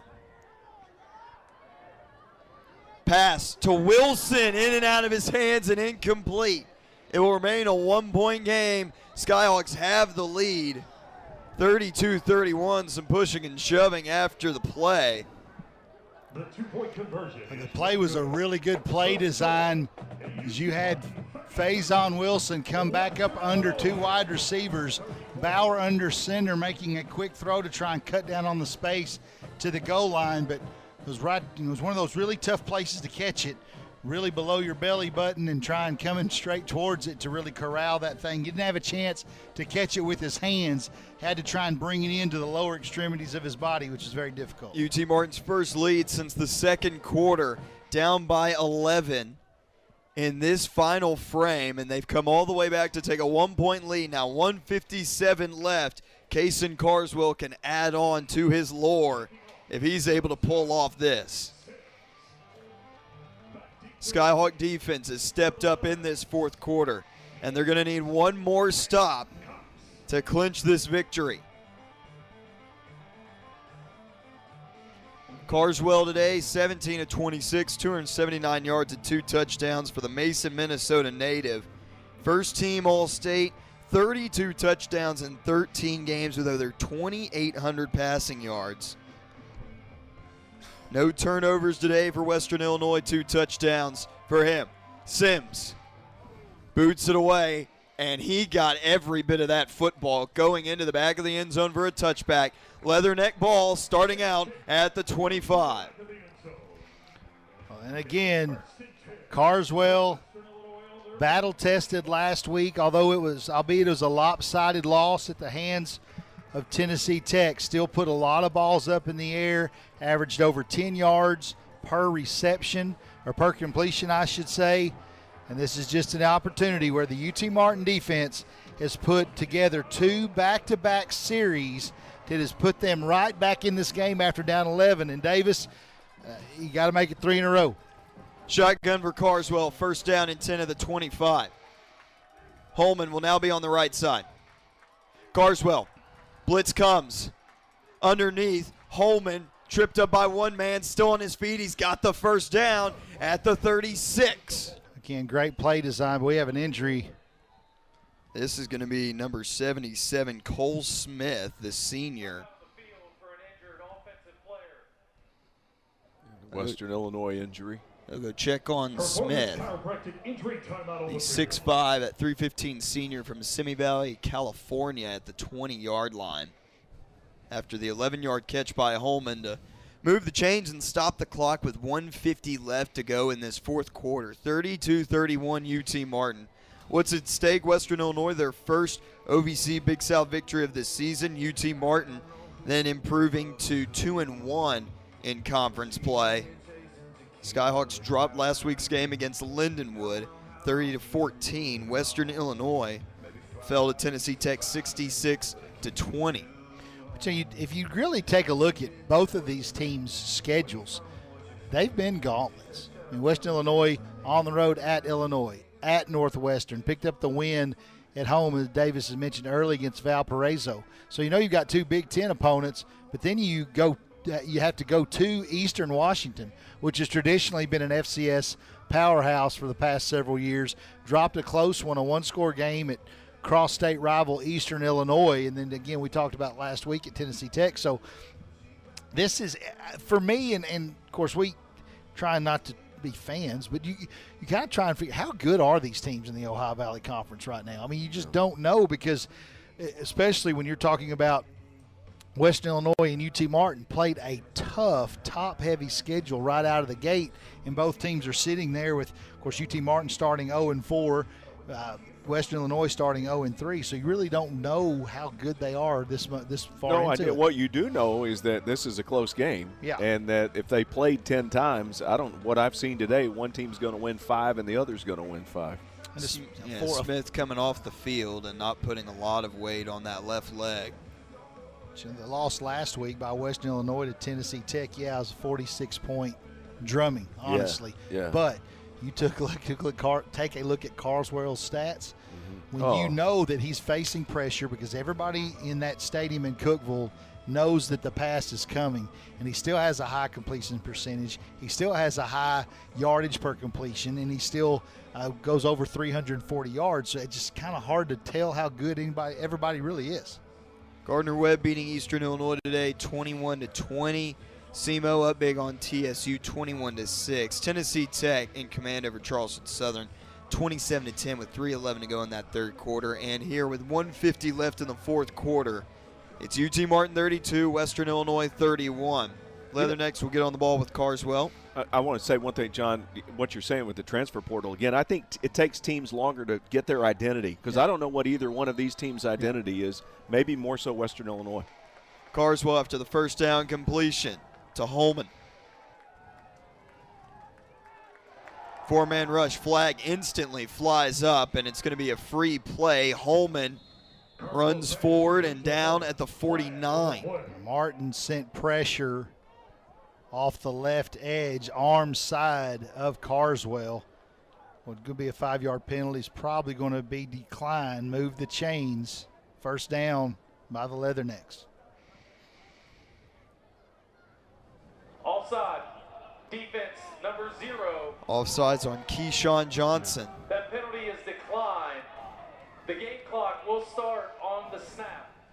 1:35 left in this fourth quarter, 32-31. Anthony Chata, in his career, has long 50 yards. This season, 49. So you know another 20 yards, 23, 24 yards is going to be in range.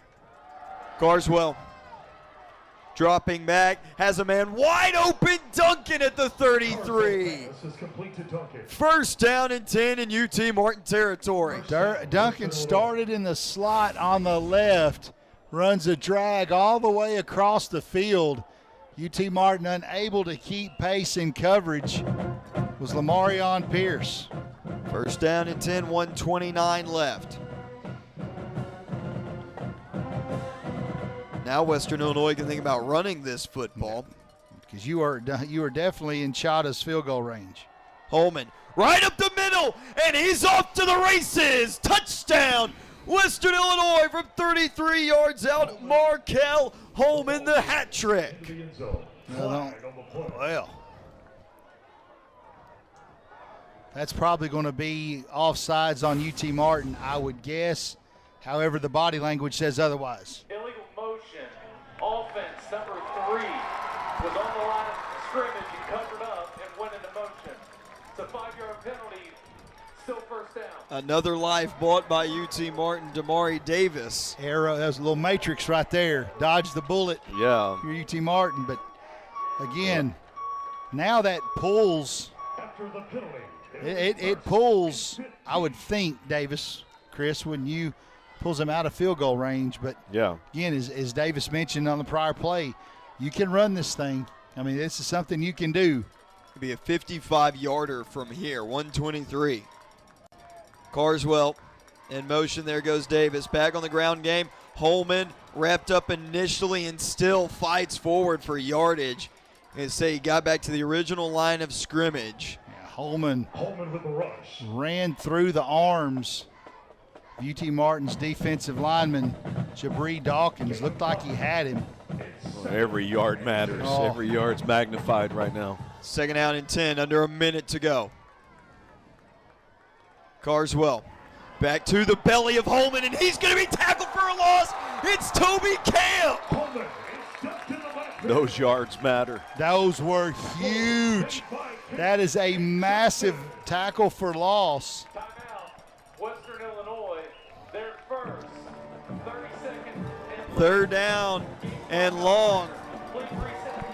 31-32 UT Martin.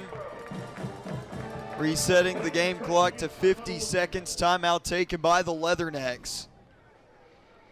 And that simply, it got blown up, and it can't happen if you're Western Illinois. You had to stay in field goal range. Now you are pushed very far back. Well, Coach Defensive Coordinator Jerry Partridge, who served time as a head coach before, you're in, again, we keep talking about this, 2-down territory. I mean, that's what Western Illinois is most definitely in that. That does not end at this play. Yes, do you need to get a big stuff, but you know Western Illinois right now is out of field goal range. They're going to go for it on fourth down. They're going to have to go for it and get the first down on fourth down. So eye discipline is of the utmost importance for UT Martin. Third down and 13. Two wide receivers on the left and one on the right in the shotgun. Holman on the left of Carswell. Carswell calling over Duncan from left to right. Pick up number 9. Drops back. Carswell rolling out into the flat. There's Holman at the 35. Goes out of bounds at the 30. Clock will stop with 44 seconds left. Now you've got a decision if you're Coach Davis. Is this close enough? It appears it is. Antonio Chada, the junior from Bryn Mawr, Pennsylvania, transfer from Western Kentucky, will come on for this attempt to take the lead with 44 seconds left. A 48-yard attempt, which if Davis, this will be a match of season high if I'm not what you said earlier. 49 is the season long, 50 the career long for Chadaha, and a timeout taken by UT Martin. Timeout, UT Martin, their second of the half, 30 seconds in length. 30-second timeout, trying to ice Antonio Chada. 44 seconds left in this fourth quarter. Yet wind is not really a factor. It's cooler. The ball has carried well today. Again, even based on what he's done in game situations, Western Illinois has a lot more data of what he's capable of in practice, as this is what he does every single day. UT Martin ranking second in the country with 4 block kicks this year. I'm a big body language guy. Yeah. I mean, I always have been. I mean, I've been one that's had poor body language in the past. Yeah. But Chada's body language right now for Western Illinois is on point. I mean, that dude is, as Stuart Scott would say, was as cool as the other side of the pillow. Yeah. I mean, he is relaxed. UT Martin needs to get some push. It's a 48-yard field goal for Antonio Chada.